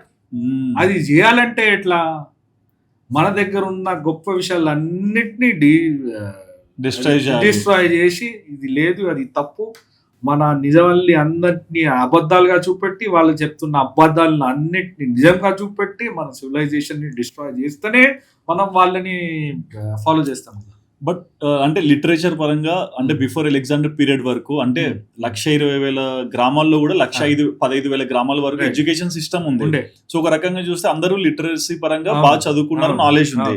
బట్ ఒకప్పుడు సిస్టమ్ లో కూడా చూసుకుంటే గురుకులం ఉండేది అండ్ యూనివర్సిటీస్ ఎక్కువగా కనిపించేటివి. అందులో కూడా చూసుకుంటే తక్షశిల మీరు చెప్పిన దాని ప్రకారం అండ్ మన నలంద యూనివర్సిటీ, వీటన్నిటికీ చాలా పేరు ఉండేది, రెస్పెక్ట్ కూడా ఉండేది. వీటి గురించి ఏం చెప్తారు? ఇప్పుడు ఇంకొక విషయం మీరు గూగుల్లో సెర్చ్ చేయండి, వరల్డ్ లో ఓల్డెస్ట్ ఫంక్షనింగ్ డ్యామ్ ఏది, ఇంకా ఎక్కడ ఉన్నా? ఓల్డెస్ట్ ఫంక్షనింగ్ డ్యామ్, ఓల్డెస్ట్ అన్నిటికైనా పాతది డ్యామ్ ఎక్కడ ఉన్నది అని మీరు సెర్చ్ చేస్తే మీకు తమిళనాడులో కల్లనై డ్యామ్ అని వస్తుంది. ఓకే, అది 1100s 1200s లో నిర్మించారు అనుకుంటా, అప్పట్లో 800-900 years ముందు. ఇంకా ఎస్టానిషింగ్ ఫ్యాక్ట్ ఏమంటే, అది నిర్మించినది ఎవరు? అది నిర్మించినది అక్కడున్న యూనివర్సిటీలో ఉన్న ప్రొఫెసర్స్ ఇంకా స్టూడెంట్స్ నిర్మించారు. అది దాన్ని మన వాళ్ళే అయితే అర్థం ఏంటి, అక్కడ యూనివర్సిటీ ఉండే, మ్మ్. అంత స్థాయి యూనివర్సిటీ ఉండే, వాళ్ళ దగ్గర ఒక డ్యామ్ నిర్మించే సామర్థ్యం ఉండే, నాలెడ్జ్ ఉండే, అవును. పైసలు ఉండే, మ్మ్. ఇంకా మానిటరీగా అయితే రాజు సపోర్ట్ చేసి ఉంటాడు, కానీ Okay. అది నిర్మించినది ప్రొఫెసర్స్ ఇంకా స్టూడెంట్స్. ఏం ఇంకా సార్? 800 years ముందు అది రెడీ చేసిన డ్యామ్ ఇంకా ఫంక్షనింగ్ నడుస్తుంది. ఈ రోజు ఇంకా కూడా? ఈ రోజులో కూడా నేను అదే అన్నాను కదా, oldest functioning dam. Yeah but ఎలా సార్ అంటే అదే, డిజైన్ స్ట్రక్చర్ డిజైన్. ఇప్పుడు దానికి వీళ్ళు ఏం చేశారంటే, మన నాగార్జున సాగర్ లో కూడా మీరు చూస్తే జిగ్జాగ్ స్ట్రక్చర్ ఇచ్చారు. అయితే మీరు ఒకటే గోడ కొట్టేస్తే ప్రెషర్ మొత్తం ఒక గోడ మీద వచ్చి అది గోడ ఎప్పుడైనా ఒక రోజు వీక్ అయి పడిపోతుంది. అవును. వీళ్ళు జిగ్జాగ్ ఇచ్చారు, అయితే ప్రెషర్ డిస్ట్రిబ్యూట్ అయిపోతుంది. ఇది 900 years ముందు 900 years ముందు కల్లనైలో చేశారు. మీరు వెళ్ళి ఆ డ్యామ్ ని మీరు చూడొచ్చు. But till today it is working. Nagarjuna Sagar లాగా అంత పెద్ద డ్యామ్ కాకపోవచ్చు, కానీ డ్యామ్ ఉన్నది, ఇంకా ఫంక్షన్ ఉన్నది. బట్ అంటే ఈ యూనివర్సిటీస్ లో కూడా నేను వినేది లైక్ సాంస్క్రిట్ లాంటి లాంగ్వేజ్ యూజ్ చేసే వాళ్ళు అని. Right. సాంస్క్రిట్ కన్నా ఇంకా ముందు ఏమైనా లాంగ్వేజెస్ ఉన్నాయా సార్? సాంస్కృత్ కైనా ముందు లాంగ్వేజెస్ దీని మీద చాలా వ్యూస్, ఇంకా చాలా డిబేట్ నడుస్తుంది. ఒకటైతే ఫస్ట్ డిబేట్ అయితే తమిళ్ ఇంకా సంస్కృత్ మధ్యలో నడుస్తుంది, ఏది Okay. పాతదని. అవును. కొందరు అంటారు Tamil is the most ancient language, కొందరు అంటారు సంస్కృతం is the most ancient language. ఇప్పుడు మనము ఆర్కియలాజికల్ ఎవిడెన్స్, స్క్రిప్చర్స్, ఏదైతే మెనుస్క్రిప్ట్స్ మనకు దొరుకుతాయో అది మనం చూస్తే సంస్కృతే పాతదే అని మనకు తెలుస్తుంది. కానీ ఒక వర్షన్ ఇంకొకటి ఏమని నడుస్తుంది అంటే, శివుణ్ణి డమరుకం నుంచి 2 భాషలు వచ్చాయని అంటారు, ఒకటి సంస్కృతం, ఒక తమిళం. Okay so damaru of Shiva, when he plays it, 2 languages were born from the sound of Shiva's damaru, అట్లా అంటారు. అయితే ఒకటే టైంలో 2 భాషలు నిర్మించినాయి, ఒరిజిన్ లోనికి వచ్చినాయని అది ఒక వర్షన్. ఇంకొక థర్డ్ వర్షన్ ఏం నడుస్తుంది అంటే, సంస్కృతం ఈ వర్డ్ నే మనం చూస్తే, మీరు సంధి డివైడ్ చేస్తే సమకృతం, అయితే సమ్యక్గా చాలా మంచిగా కృతం నిర్మించినాము, క్రియించినాము దానికి, అయితే క్రియేట్ చేసిన భాష. మీరు పనినిది అష్టాధ్యాయి చూస్తే దాంట్లో ఎన్ని రూల్స్ ఉన్నాయి అవన్నీ చూస్తే it is a manufactured language అని అర్థం, అదే అంటారు. దీని ముందు వేరే లాంగ్వేజ్ ఉండేదని చెప్తారు, కానీ ఏది ఏమున్నది అది అంత క్లారిటీ ప్రస్తుతం అయితే లేదు. కానీ ఇప్పుడు మళ్ళీ దీంట్లో మనం అకాడమిక్ పాలిటిక్స్ తీసుకొని వస్తే మీకు ఇంకొక ఎగ్జాంపుల్ ఇక్కడ దొరుకుతుంది. ఇప్పుడు ఈ వర్షన్ కదా ఇండియాలో సంస్కృతాన్ని మనం నిర్మించినాము, దాని ముందు వేరే లాంగ్వేజ్ ఉండే, ఆ లాంగ్వేజ్ నుంచి సంస్కృతం క్రియేట్ అయిందని మనం అంటాం.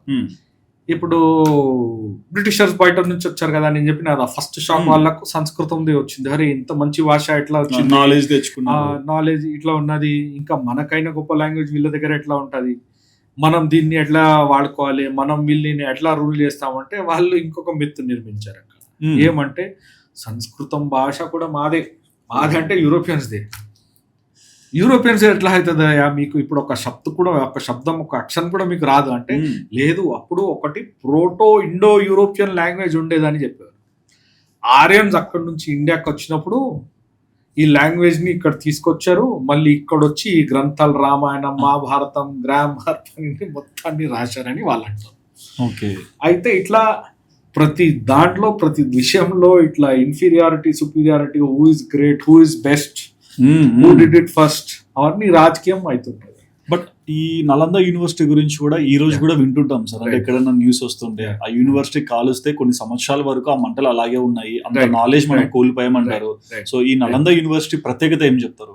నలంద ఇంకా తక్షశిల ఇవి 2 అయితే వరల్డ్ లో చాలా రినౌండ్ ఉన్న యూనివర్సిటీస్. అక్కడ అడ్మిషన్ అంటే ఇప్పుడు ఆక్స్ఫర్డ్, కేంబ్రిడ్జ్ ఎట్లా ఉండే దానికైనా ఇంకా ఎక్కువ డిఫికల్ట్ ప్రాసెస్ అక్కడ ఉండేదంట, అంత డిమాండ్ అప్పుడు.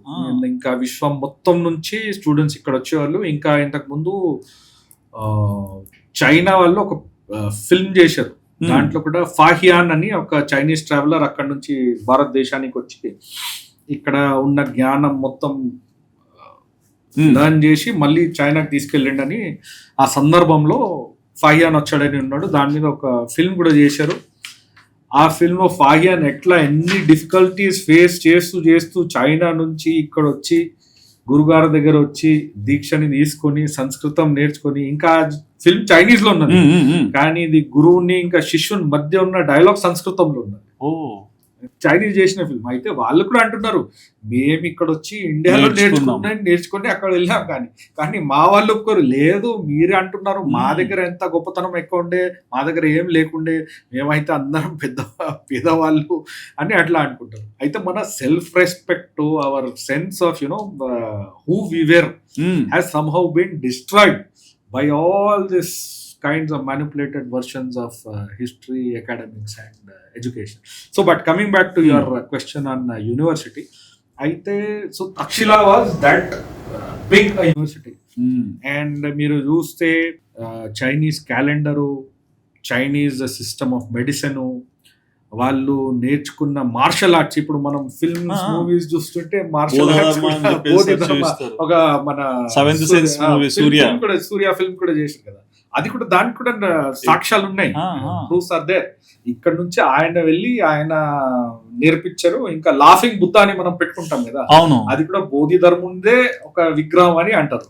ఆయన ఎప్పుడు నవ్వేవాళ్ళు, ఇంత విశాలంగా ఉండేవాడని ఒక కథ ఉన్నది. మెడికల్ టర్మ్స్ లో కూడా బౌద్ధ ధర్మం నుంచి వాళ్ళు డెవలప్ అయ్యారని విన్నాను. అయితే these were the centres of learning.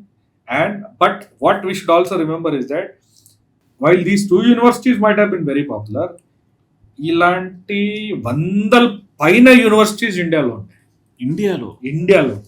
ఇంతకు ముందు నేను చెప్పాను కదా బ్యూటిఫుల్ ట్రీ అని ధరంపాల్ బుక్, దాంట్లో ఇంకా కొన్ని విషయాలు మంచి ఇంట్రెస్టింగ్ స్టాటిస్టిక్స్ ఆయన ఇస్తారు. ఇప్పుడు 1800s లో బెంగాల్లో 110 villages లో 105,000 villages లో స్కూల్స్ ఉండే అని చెప్పిన కదా. అదే సమయంలో బ్రిటిష్ లో ఎన్ని స్కూల్స్ ఉండేది, అవును, ఎంతమంది పిల్లలు స్కూల్స్ కి వెళ్ళేవాళ్ళు, అది స్టాటిస్టిక్ ని మీరు చూస్తే మీరు వింటే మీరు షాక్ అవుతారు. ఒకసారి చెప్పండి. బ్రిటిష్ మొత్తం యూకే యునైటెడ్ కింగ్డమ్ లో అప్పుడు మొత్తం school going children the population ఎంత తెలుసా? 50,000 అంతే. దాంట్లో కూడా ఎక్కువ మంది ఎలాంటి వాళ్ళు మీకు తెలుసా? సండే స్కూల్స్కి వెళ్ళేవాళ్ళు. సండే స్కూల్స్ అంటే చర్చ్ సండేకి ఏదైతే బైబిల్ మీద ఇంకా లాంగ్వేజ్ గ్రీక్, లాటిన్, ఇంగ్లీష్ మీద క్లాస్ తీసుకునేవాళ్ళు. వారంలో ఒక్క రోజు స్కూల్కి వెళ్ళేవాళ్ళు. అలాంటి వాళ్ళని కూడా ఇంక్లూడ్ చేస్తే 50,000 నంబర్ దాటదు school going children. Oh my god. Oxford, Cambridge ఇంత పెద్ద ఇన్స్టిట్యూషన్స్ అంటుంటాం కదా, అప్పుడు వీళ్ళన్ని యూనివర్సిటీస్ లో ఎంతమంది స్కాలర్స్ ఉండే, ఆ నంబర్ మీరు తీసుకుంటే ఆ నంబర్ 500 దాటేది కాదు. 500. మన కవులు వీళ్ళ గురించి మాట్లాడుతూనే ఎంతో లక్షల మంది గురించి. మన దగ్గర 400 పైన యూనివర్సిటీస్ మన దేశంలో ఉంటే అక్కడ 500 స్కాలర్స్ కూడా లేవు. కానీ దీనికి రిలేటెడ్ ఇంకొక విషయం ఏది మనం అందరం తెలుసుకోవాలంటే, మళ్ళీ so if you read that book, అది బుక్ మీరు చదువుకుంటే, మీరు 5 books అడిగారు కదా, ఇది ఒక 6th book అని చెప్పండి. The beautiful tree by Dharampal. ఇది కూడా మీరు మీరు చదవండి. ఈ బుక్ లో ఆయన ఇచ్చినది అసలు స్టోరీ ఇది అని కాదు, ఆయన ఇచ్చినది స్టాటిస్టిక్స్. ఒక 80-90 pages లో స్టాటిస్టికల్ సమరీ ఇచ్చాడు. 200 pages లో దాన్ని ప్రూఫ్స్ ఇచ్చారు. ఆ స్టాటిస్టిక్స్ ఏంటి, ప్రూఫ్స్ ఏమంటే, ఇప్పుడు 1830s లో మెకాలే పేరు మనం ఇంగ్లీష్ ఎడ్యుకేషన్ తీసుకొచ్చాడు. దానికి ఒరిజిన్ ది స్టోరీది. అయితే బ్రిటిష్ పార్లమెంట్ లో ఇండియన్ ఎడ్యుకేషన్ కి, ఇండియాలో ఎడ్యుకేషన్ మీద స్పెండ్ చేయడానికి ఫండ్ ఉండే. అయితే ఆ ఫండ్ దేని మీద స్పెండ్ చేయాలని ఒక డిబేట్ నడిచింది. ఓకే, ఇండియన్ ఎడ్యుకేషన్ సిస్టమ్ ని ప్రమోట్ చేయాలా, లేకపోతే మన వెస్టర్న్ బ్రిటిష్ ఎడ్యుకేషన్ సిస్టమ్ ని ప్రమోట్ చేయాలని ప్రశ్న వస్తే, పార్లమెంట్ లాగానే ఉంటది కదా. అయితే ఇండియన్ ఎడ్యుకేషన్ సిస్టమ్ అసలు ఏంటి, అది ఫస్ట్ మాకు అది చెప్పండి అని వాళ్ళు అక్కడ క్వశ్చన్ రైజ్ చేశారు. దాన్ని, ఆ క్వశ్చన్ ని ఆన్సర్ చేయడానికి ఇవన్నీ సర్వేస్ జరిగినాయి బెంగాల్ ప్రెసిడెన్సీ. అయితే వాళ్ళు ఒక డీటెయిల్ క్వశ్చనర్ పంపించారు. Madras presidency, Bombay presidency, Bengal presidency, వీళ్ళు రూల్ చేసిన అన్ని ప్రదేశాల మీద ఒక్కొక్క సర్వే క్వశ్చనర్ పంపించి, వీళ్ళు పంపించిన డేటాకి మళ్ళీ రిఫైన్ చేసి, ఇట్లా కాదు మాకు ఇట్లా డేటా ఇవ్వండి, ఈ విషయాలు కూడా మాకు చెప్పండి అని టూ అండ్ ఫ్రో డేటా అవుతున్నప్పుడు ఆ పూర్తిగా ఫైనల్ ఆ డేటా కంపైల్ అయ్యి మొత్తం బ్రిటిష్ పార్లమెంట్కి పంపిస్తే, ఆ డేటా ఇంతవరకు కూడా బ్రిటిష్ పార్లమెంట్ లైబ్రరీలో ఉన్నది. ఓహో. ఆ డేటా ధరంపాల్ గారు చూసి షాక్ అయ్యి ఆ డేటాని కంపైల్ చేసి 100 పేజెస్ లో ఆ డేటాది సమ్మరీ ఇచ్చారు. ఇంకా 200 పేజెస్ లో ఆ ప్రూఫ్స్ ఇచ్చారు. చూడండి ఈ డేటా మన డేటా కాదు, ఇండియన్స్ చేసిన డేటా కాదు, బ్రిటిష్ వాళ్ళు ఇండియన్స్ గురించి చెప్తున్న డేటా ఇది. ఓకే ఓకే, సో ఆ స్టోరీ ద బ్యూటిఫుల్ ట్రీ లో ఉన్నది. ఇంకా ఒక ఎగ్జాంపుల్ స్కూల్ గోయింగ్ చిల్డ్రన్ ఇది ఒక విషయం చెప్పండి. రెండవది, సరే స్కూల్స్ అయితే ఉన్నాయి, కానీ మనం చదివే విషయాలు ఏమే విషయాలు మనం చదివిన వాళ్ళప్పుడు బ్రిటిష్ వాళ్ళు చదివిన విషయాలు ఏంటి, అది మీరు చూస్తే ఇంకా షాకింగ్. ఫస్ట్ మన దగ్గర 10-14 ఇప్పుడైతే మనం ఏదైతే అనుకుంటున్నాం ఇప్పుడు 10th to 12th schooling system బయట వాళ్ళు తెచ్చారు, అది కాదు. మీరు అది బ్యూటిఫుల్ ట్రీ చూస్తే మీకు అదే స్ట్రక్చర్ వస్తుంది. 14 years ఎడ్యుకేషన్ సిస్టమ్ అది స్కూల్స్ లో నడిచేదని మీకు ఆ బ్యూటిఫుల్ ట్రీ లో ప్రూఫ్స్ కనిపిస్తాయి. ఇంకా మీకు సిలబస్ అంటే సంస్కృతం ఉండే, ఆయుర్వేదం ఉండే, మ్యాథ్స్, సైన్స్. మ్యాథ్స్ అంటే మన గణితము, నేను చెప్తున్న మ్యాథ్స్ కాదు, అది manipulated maths. Business accounting, okay, ఇట్లా ఒక 15-20 సబ్జెక్ట్స్ ఇంకా బుక్స్ అక్కడ ఇచ్చారు. ఇంకా ఇంట్రెస్టింగ్ టాపిక్ దీంట్లో ఏమంటే ఈ స్కూల్స్ కి ఫండింగ్ ఎలా అయ్యేది. ఫండింగ్ అయితే నేను చెప్పిన కదా, ఫస్ట్ అగ్రికల్చరల్ ల్యాండ్ నుంచి లగాన్ పెట్టుకుంటారు, దాని తర్వాత ఒక గ్రామంలో మొత్తం కలెక్ట్ చేసి దాని నుంచి ఫస్ట్ షేర్ స్కూల్స్ కి వెళ్ళేది. ఓకే, అయితే చదువు ఫ్రీ అన్నమాట. అప్పుడు గ్రామ పిల్లలది చదువు తీసుకుంటే they use to consolidate and fund the school that time. Third most shocking thing, మేము ఎక్కువగా కాస్ట్ డిస్క్రిమినేషన్ ఇవన్నీ అంటుంటాం. అవును, అయితే బ్రిటిషర్స్ ఇవన్నీ కాస్ట్ వర్ణాలు తీసి కాస్ట్ తెచ్చి students teachers the caste survey కూడా కావాలని చెప్పి కాస్ట్ సర్వే కూడా చేయించారు అప్పుడు 1830s లో. ఓకే, అయితే ఆ స్టాటిస్టిక్స్ ని మీరు చూస్తే మనము చాండాల కాస్ట్ ని చాలా హీనంగా చూస్తారు ఎక్కువ మంది. అయితే ఏదైతే శ్మశానంలో వాళ్ళు చాండాలాది అంటారు. స్కూల్స్ లో బీహార్ ది ఎగ్జాంపుల్స్ ఇస్తే చాండాల కాస్ట్ నుంచి టీచర్స్ ఉన్నారు, బ్రాహ్మణ్ కాస్ట్ నుంచి స్టూడెంట్స్ ఉన్నారు. అయితే మీరు ఏంటి కాస్ట్ డిస్క్రిమినేషన్ మనం మాట్లాడుతున్నాము, సో కంప్లీట్ రివర్స్ ఉన్నది. అరే ఇప్పుడు ఇది ఇట్లా నిజం ఉన్నప్పుడు ఏంటి ఇది కాస్ట్ డిస్క్రిమినేషన్ అయితుండొచ్చు, అన్ని చోట్ల అయిండొచ్చు, కానీ ఇది కూడా అయింది కదా. అవును, అయితే డిస్క్రిమినేషన్ అంత వర్స్ట్ అయితే లేదు కదా, మనం చూసేదే వేరు sir. So that's what I'm telling you, we will reverse the entire perspective about ourselves, who we are, who we were, and what we can be. Everything is మనం ఏం అవ్వగలుగుతాము, అది మనం ఏమున్నాము ఫస్ట్ దాని నుంచి డిసైడ్ అవుతుంది. ఇంకా మనం ఏమున్నాము, మనం ఏముండేది, దాని నుంచి మనం ఏమున్నామని వస్తుంది. అందుకే ఇది మొత్తం మ్యానిపులేట్. ఓకే, ఇక లాస్ట్ విషయం దీని గురించి ఏమంటే, సరే ఇప్పుడు ఇండియన్ ఎడ్యుకేషన్ సిస్టమ్ ఇట్లా ఉండేదని వాళ్ళకి తెలిసే, అరే ఇదేంటి వీళ్ళు ఇంత ఎడ్యుకేషన్ సిస్టమ్ ఉండేనా వీళ్ళ దగ్గర, మన దగ్గర ఏమున్నది. అప్పుడు వాళ్ళ స్టాటిస్టిక్స్ తీశారు, 500 స్కాలర్స్ ఉన్నారు, ఇంకా అక్కడ సబ్జెక్ట్స్ కూడా బైబిల్ గీబుల్ ఏదో మీరు చదువుకుంటున్నారు, పెద్ద సబ్జెక్ట్స్ ఏం లేవని. అయితే వీళ్ళు ఏం చేశారు, ఈ ఎడ్యుకేషన్ సిస్టమ్ ని మనము సపోర్ట్ చేస్తే ఎట్లా, దీన్ని మనం నాశనం చేయాలి, మనము వెస్టర్న్ ఎడ్యుకేషన్ సిస్టమ్ నే ప్రమోట్ చేస్తామని అప్పుడు ఫండింగ్ మొత్తం అక్కడ ఇచ్చారు. ఇంకొక విషయం ఏం చేశారంటే, మీ ఎడ్యుకేషన్ సిస్టమ్ ని డీరికగ్నైజ్ చేసేసారు. ఓకే, నా ఇప్పుడు 100% లిటరసీ అంటే ఎవరికి సంస్కృతం వచ్చే లిటరేట్, ఉర్దూ వస్తే లిటరేట్, హిందీ వస్తే లిటరేట్, తెలుగు వస్తే లిటరేట్, ఇంగ్లీష్ వస్తే. ఇప్పుడు లిటరసీ సబ్జెక్ట్ కి డెఫినేషన్ ఇచ్చే అధికారం బ్రిటిషర్స్ కు ఉంటే వాళ్ళ డెఫినేషన్ ని మార్చేసి మీరు ఇంగ్లీష్ వస్తేనే మీరు చదువుకున్నారని మేము అనుకుంటే మరి మీరేం చేస్తారు. ఎగ్జాక్ట్లీ. అయితే అక్కడ జరిగిన బిగ్ ఈవెంట్ ఇది. మన ఎడ్యుకేషన్ సిస్టమ్ ని మొత్తం నాశనం చేసి దాన్ని డీరికగ్నైజ్ చేస్తే ఎవరైతే ఇంగ్లీష్ చదువుకుంటారో వాళ్ళకే రికగ్నిషన్. ఇంకా మీరు ఇంగ్లీష్ చదివితే మేము మీకు జాబ్ ఇస్తాము, మంచి పైసలు ఇస్తాము, మంచి టైటిల్ ఇస్తాము, సర్ అని పేరు ఇస్తాము. అట్లా చేసినందుకు ఆ ఇండియా ఎడ్యుకేషన్ యాక్ట్ మరణ ద్వారా అప్పుడు 1830s లో ఏదైతే యాక్ట్ పాస్ చేశారో మన ఎడ్యుకేషన్ సిస్టమ్ ని డిస్ట్రాయ్ చేస్తే ఎఫెక్ట్స్ ఇంకా నడుస్తున్నాయి.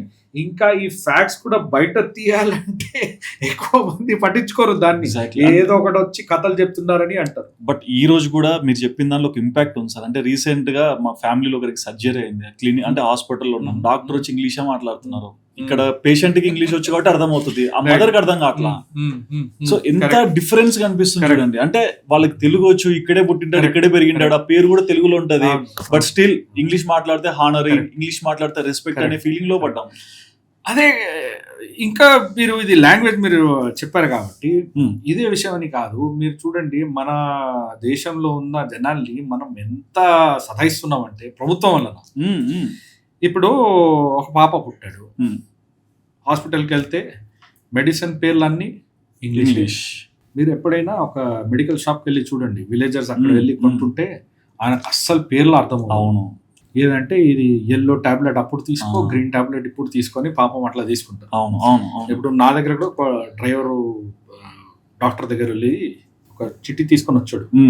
సార్ డాక్టర్ ఏదో ఒకటి రాసి ఇచ్చండి సార్, జరా చూడండి అంటే అక్కడ కమ్ నెక్స్ట్ వీక్ అని రాశాడు, ఇచ్చాడు.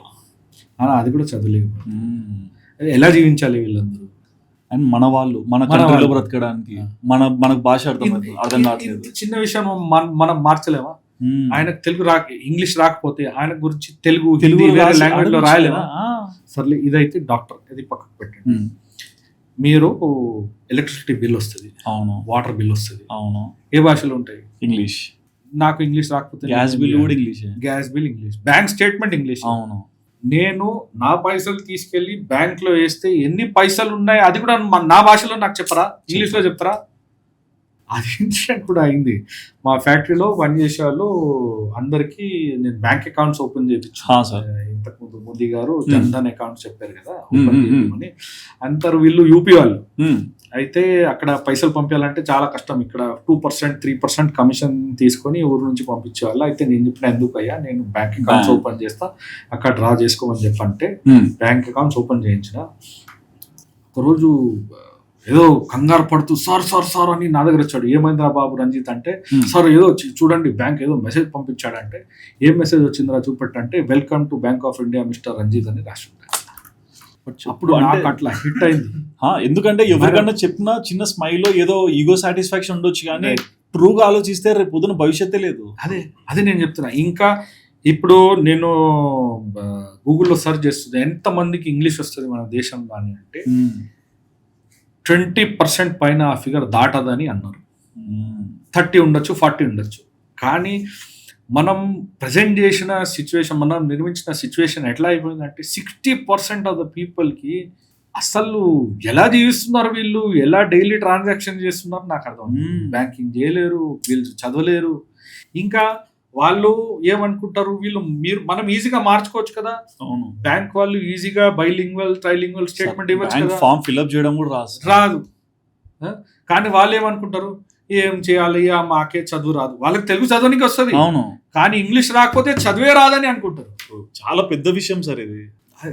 అయితే ఆ రోజు ఎప్పుడైతే నా మాస్టర్ నాకు వచ్చి ఆ మెసేజ్ చూపెట్టాడు, అప్పుడు నాకు హిట్ అయింది. అప్పటి వరకు నాకు కూడా ఇది అంత అవగాహన లేకుండే. అవును, ఆయన అప్పుడు చెప్పుడు నుంచి ఇది లాంగ్వేజ్ విషయం మైండ్లో సెట్ అయింది. దీని గురించి ఏదైనా చేయాలని ఉన్నది, కానీ ఎట్లా చేయాలి, ఏం చేయాలి తెలియదు.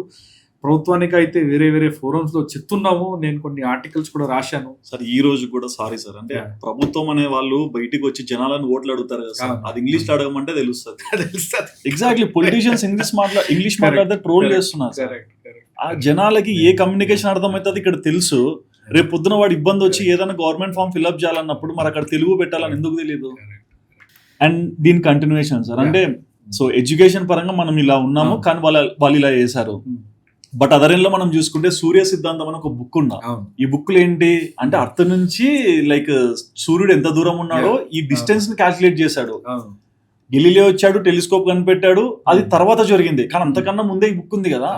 మరి మనం గుళ్ళో చూసే నవగ్రహాలు అయినా, ఈ ప్లానెట్స్ అయినా, ఇవన్నీ మనం ఎలా చూసాము, ఎలా డీకోడ్ చేయగలిగాము? చాలా మంచి ప్రశ్న అడిగారండి మీరు. అసలు ఈ టాపిక్ మీద మనం ఒక పాడ్‌కాస్ట్ ఓపెన్ గా చెప్పాలి సార్. కానీ నేను ఒక సింపుల్ క్వశ్చన్ అడుగుతాను. ఇప్పుడు ఎర్త్ నుంచి సన్ మధ్య ఉన్న డిస్టెన్స్ ఎంత అని క్యాల్కులేట్ చేయాల్సిన అవసరం ఎందుకు వచ్చిందండి? ఆ నీడ్ ఏంటి? మనం బుక్స్ లో చదివితే సూర్య సిద్ధాంతం అని పేరే మీరు విన్నారు. అసలు ఎవరు తెలియదు. సూర్య సిద్ధాంతం అని ఒక బుక్ ఉన్నది. అవును, మీరు విన్నారు, అదే సర్ప్రైజింగ్. అంటే మీతో ఇంటర్వ్యూ కాబట్టి ప్రిపేర్ అయ్యాం సార్. కానీ గ్రీక్స్ ఇది అంత క్యాల్కులేట్ చేశారని చెప్తారు. ఇంకా యూట్యూబ్ లో ఆ పేరు నాకు గుర్తుకు రావట్లే, ఎరిటాస్థనీస్ అని ఒక పేరు వస్తుంది. అన్ని గ్రీక్ అని చెప్పాను కదా, అన్ని నాలెడ్జ్ ఏదైనా ఉంటే గ్రీక్ గ్రీక్ గ్రీక్ గ్రీక్ అవన్నీ ఫిక్షనల్ స్టోరీసే ఉంటాయి. అయితే what was the need for them to calculate the distance between the earth and the sun and the earth and the moon? అసలు నీడ్ ఎందుకు వచ్చిందండి? అవును, చెప్పాలి. ఇప్పుడు మనం ఉన్నాము, అరే హైదరాబాద్ నుంచి యుఎస్ కి డిస్టెన్స్ ఎంత? ఒక ప్రశ్న అడిగామండి, ఎందుకయ్యా నీకేంటి పని అని అడుగుతారు. నేను అదే ప్రశ్న అడుగుతున్నా, అర్త్ నుంచి సన్ మధ్యలో డిస్టెన్స్ మీకేమైనా పని ఉంటుందా? దాంతో సైంటిస్ట్ ఏమైనా పని ఉంటుందా? ఒక ఇంటెలెక్చువల్ గేమేనా అది? ఆలోచన రాదు.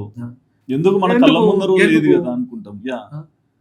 దానికి నీడ్ బయట వాళ్ళకి లేదు, గ్రీక్స్ కి లేదు, అది నీడ్ ఇండియన్స్ కి వచ్చింది. ఓకే, ఇండియన్స్ కి ఎందుకు వచ్చిందంటే, ఇప్పుడు మనము ఒక క్యాలెండర్ డిజైన్ చేయాలి. క్యాలెండర్ డిజైన్ చేయాలంటే సన్ అండ్ మూన్ ని మూవ్మెంట్ మనము క్యాప్చర్ చేయాలి, డిజైన్ చేయాలి. ఇప్పుడు మీరు Tropic of Cancer, Tropic of Capricorn విని ఉంటారు కదా. ట్రాపిక్ ఆఫ్ క్యాన్సర్ ఏంటి? 23.5 degrees northern latitude. Tropic of Capricorn 23.5 degrees southern latitude, below the equator. అయితే దీనికి అర్థం ఏంటి? ఇప్పుడు ఇది గ్లోబ్ ఉన్నది కదా, ఇది పాస్ చేయండి, ఇది ఈక్వేటర్, ఇది ఈక్వేటర్ అనుకోండి. ఇది 23.5 degrees Tropic of Capricorn. 23.5 degrees అంటే అర్థం ఏంటి? ఈక్వేటర్ నుంచి ఈ లైన్ వరకు 23.5 degrees యాంగిల్ ఉన్నది. ఓకే, ఇప్పుడు మీరు యాంగిల్ ఎలా మెజర్ చేస్తారు? లైక్ మనం కంపాస్ యూజ్ చేస్తాము, ప్రొట్రాక్టర్ ఉంటే తిప్పండి మీ ఆఫీస్ లో ఎక్కడైనా రౌండ్ ఇట్లానే ప్రొట్రాక్టర్ ఉంటుంది, దాని మీద డిగ్రీస్ ఉంటాయి. ఇది ప్రొట్రాక్టర్ అర్త్ మీద పెట్టి మెజర్ చేస్తారా? మీరు చేయలేము. మరి ఎలా 23.5 degrees ఎలా వచ్చింది? అది మన వాళ్ళు కనిపెట్టారు. అదే మిస్టరీ. అదే మీరు చూస్తే మీకు మ్యాథ్స్ ది ఒరిజిన్ ది కూడా మిస్టరీ సాల్వ్ అవుతుంది, హిస్టరీ తెలుస్తుంది. అసలు మనము యాంగిల్ ఏదైతే డెఫినేషన్ ప్రెసెంట్ చదువుతున్నాము స్కూల్స్ లో, అది డెఫినేషనే తప్పు. ఓకే, ఇండియన్స్ వాడే డెఫినేషన్ అది కాదు. ఇండియన్స్ డెఫినేషన్ వేరేది ఉండే. ఇంకా దాంతో ఇది అర్త్ ఎట్లా లింక్ ఉన్నది అది దీన్ని వస్తుంది. కానీ ఇప్పుడు మనము యాంగిల్స్ డెఫినేషన్ తీసుకుంటే it is the angle formed by 2 lines అని అంటాం. అవును, యాంగిల్ ఫార్మ్డ్ బై 2 rays. అయితే ఏం యాంగిల్? ఇది అక్యూట్ యాంగిల్, ఇది ఆబ్ట్యూజ్ యాంగిల్. డెఫినేషన్ ఏదైనా ఉంటే, అకాడమిక్ టెక్నికల్ డెఫినేషన్ ఉంటే, మీరు ఏదైనా చెప్తే అది ఒకటే విషయాన్ని, ఒకటే థింగ్ ని సింబలైజ్ చేయాలి, ఒకటే యాంగిల్ ని ఐడెంటిఫై చేయాలి. కానీ మీరు ఇస్తున్న డెఫినేషన్ 2 angles కి ఐడెంటిఫై చేస్తుంది. ఎలా అవుతుంది? డెఫినేషనే తప్పు. ఓకే, ఇంకా ఇట్లా ఉన్నప్పుడు మీరు పేపర్ లో ప్రొట్రాక్టర్ పెట్టి మీరు యాంగిల్స్ తెలుసుకోగలరు. అర్త్ మీద ఎట్లా అసలు మీరు ప్రొట్రాక్టర్ పెట్టగలుగుతారా? యాంగిల్ ఎలా మెజర్ చేస్తారు? ఫస్ట్ థింగ్ సార్, దాని సైజే తెలియదు కదా. నేను అదే అంటున్నా. అది కూడా ఇంకొక విషయం. ఇప్పుడు అర్త్ ది రేడియస్ సర్కంఫరెన్స్ తెలుసుకోవాలంటే ఎట్లా తర్వాత విషయం. ఎందుకు ఏదైనా ఇంటెలెక్చువల్ గేమా? మనకైతే నీడ్ పడదు కదా. అవును, నీడ్ కూడా క్యాలెండర్ తోనే వచ్చింది. ఓకే, క్యాలెండర్ తో ఎందుకు వచ్చింది అదే నేను చూపెడతాను. అయితే మనం యాంగిల్ కి ఇచ్చిన డెఫినేషన్ వేరేదైనా ఏమంటున్నా కదా, చెప్పండి. Simple definition, it is the ratio between length of the arc and the circumference of the circle. అయితే ఇప్పుడు ఇది అర్త్ అనుకోండి, ఇది ఈక్వేటర్, ఇక్కడ Tropic of Capricorn. Length of the arc ఇక్కడ నుంచి ఇక్కడ వరకు, దానికి మొత్తం సర్కిల్ ది సర్కంఫరెన్స్ తెలుసుకుంటే మీకు ఇది యాంగిల్ వస్తుంది. అట్లా మీకు 23.5 degrees వస్తుంది. 23.5 divided by 360. So the angle is not these 2 lines. Angle is the small curve that we put between those 2 angles. అయితే యాంగిల్ కి భారతీయ గణితంలో ఉన్న డెఫినేషన్ ఇది. ప్రొట్రాక్టర్ తో మెజర్ చేసేది కాదు అది. అది ఫస్ట్ మీరు ఇది ఇంకా 2 లైన్స్ ది కూడా కాదు, అది ట్రయాంగిల్ కూడా కాదు, అది యాంగిల్ వస్తుంది, సర్కిల్లోనే యాంగిల్ వస్తుంది, అది సర్కిల్ మెట్రీ. మనం ట్రిగ్నోమెట్రీ అనుకుంటాం కదా, అది కూడా ట్రిగ్నోమెట్రీ కాదు, అది మనం ఎట్లయితే నిర్మించినామో అది సర్కిల్ మెట్రీ, సర్కిల్స్ లో యాంగిల్స్ వస్తాయి. అయితే కర్వ్డ్ లైన్స్ లో ఇప్పుడు ఇక్కడ సర్కంఫరెన్స్ తెలుసుకోవాల్సిన అవసరం అప్పుడు పడింది మనకు. ఓకే, ఈ క్యాలెండర్ డేస్ క్యాలెండర్ వలన. అది కూడా 23.5 degrees ఎందుకు? ఎందుకంటే మనం ఉత్తరాయణము దక్షిణాయనం అంటుంటాం కదా. అవును.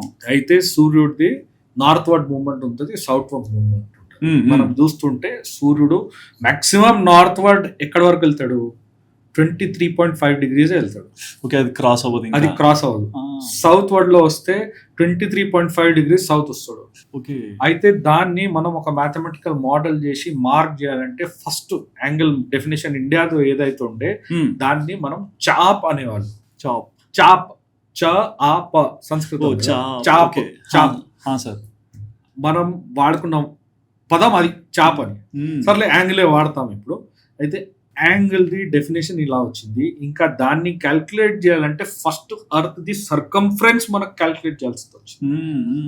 మనము చూడండి, సర్కంఫరెన్స్ క్యాల్కులేట్ చేస్తున్నాం, వేరే వాళ్ళు ఏమంటున్నాం అర్త్ ఇస్ ఫ్లాట్. వాళ్ళు రౌండ్ ఉందనే ఎన్నో సంవత్సరాలు, వేల సంవత్సరాల తర్వాత వాళ్ళకి తెలిసి. ఇంకా ఇప్పుడు సర్కంఫరెన్స్ వీళ్ళు ఎట్లా క్యాల్కులేట్ చేశారు? చాలా సింపుల్. ఓషన్ షోర్ దగ్గర వెళ్ళి కూర్చుంటే అసలు రౌండ్ అర్త్ ఉందని వాళ్ళకి ఎట్లా తెలిసిందంటే, ఓషన్ షోర్ దగ్గర మనం వెళ్ళి కూర్చుంటే షిప్ ఉంటది కదా, వెళ్తూ వెళ్తూ స్లోగా కిందికి వెళ్ళిపోతుంది.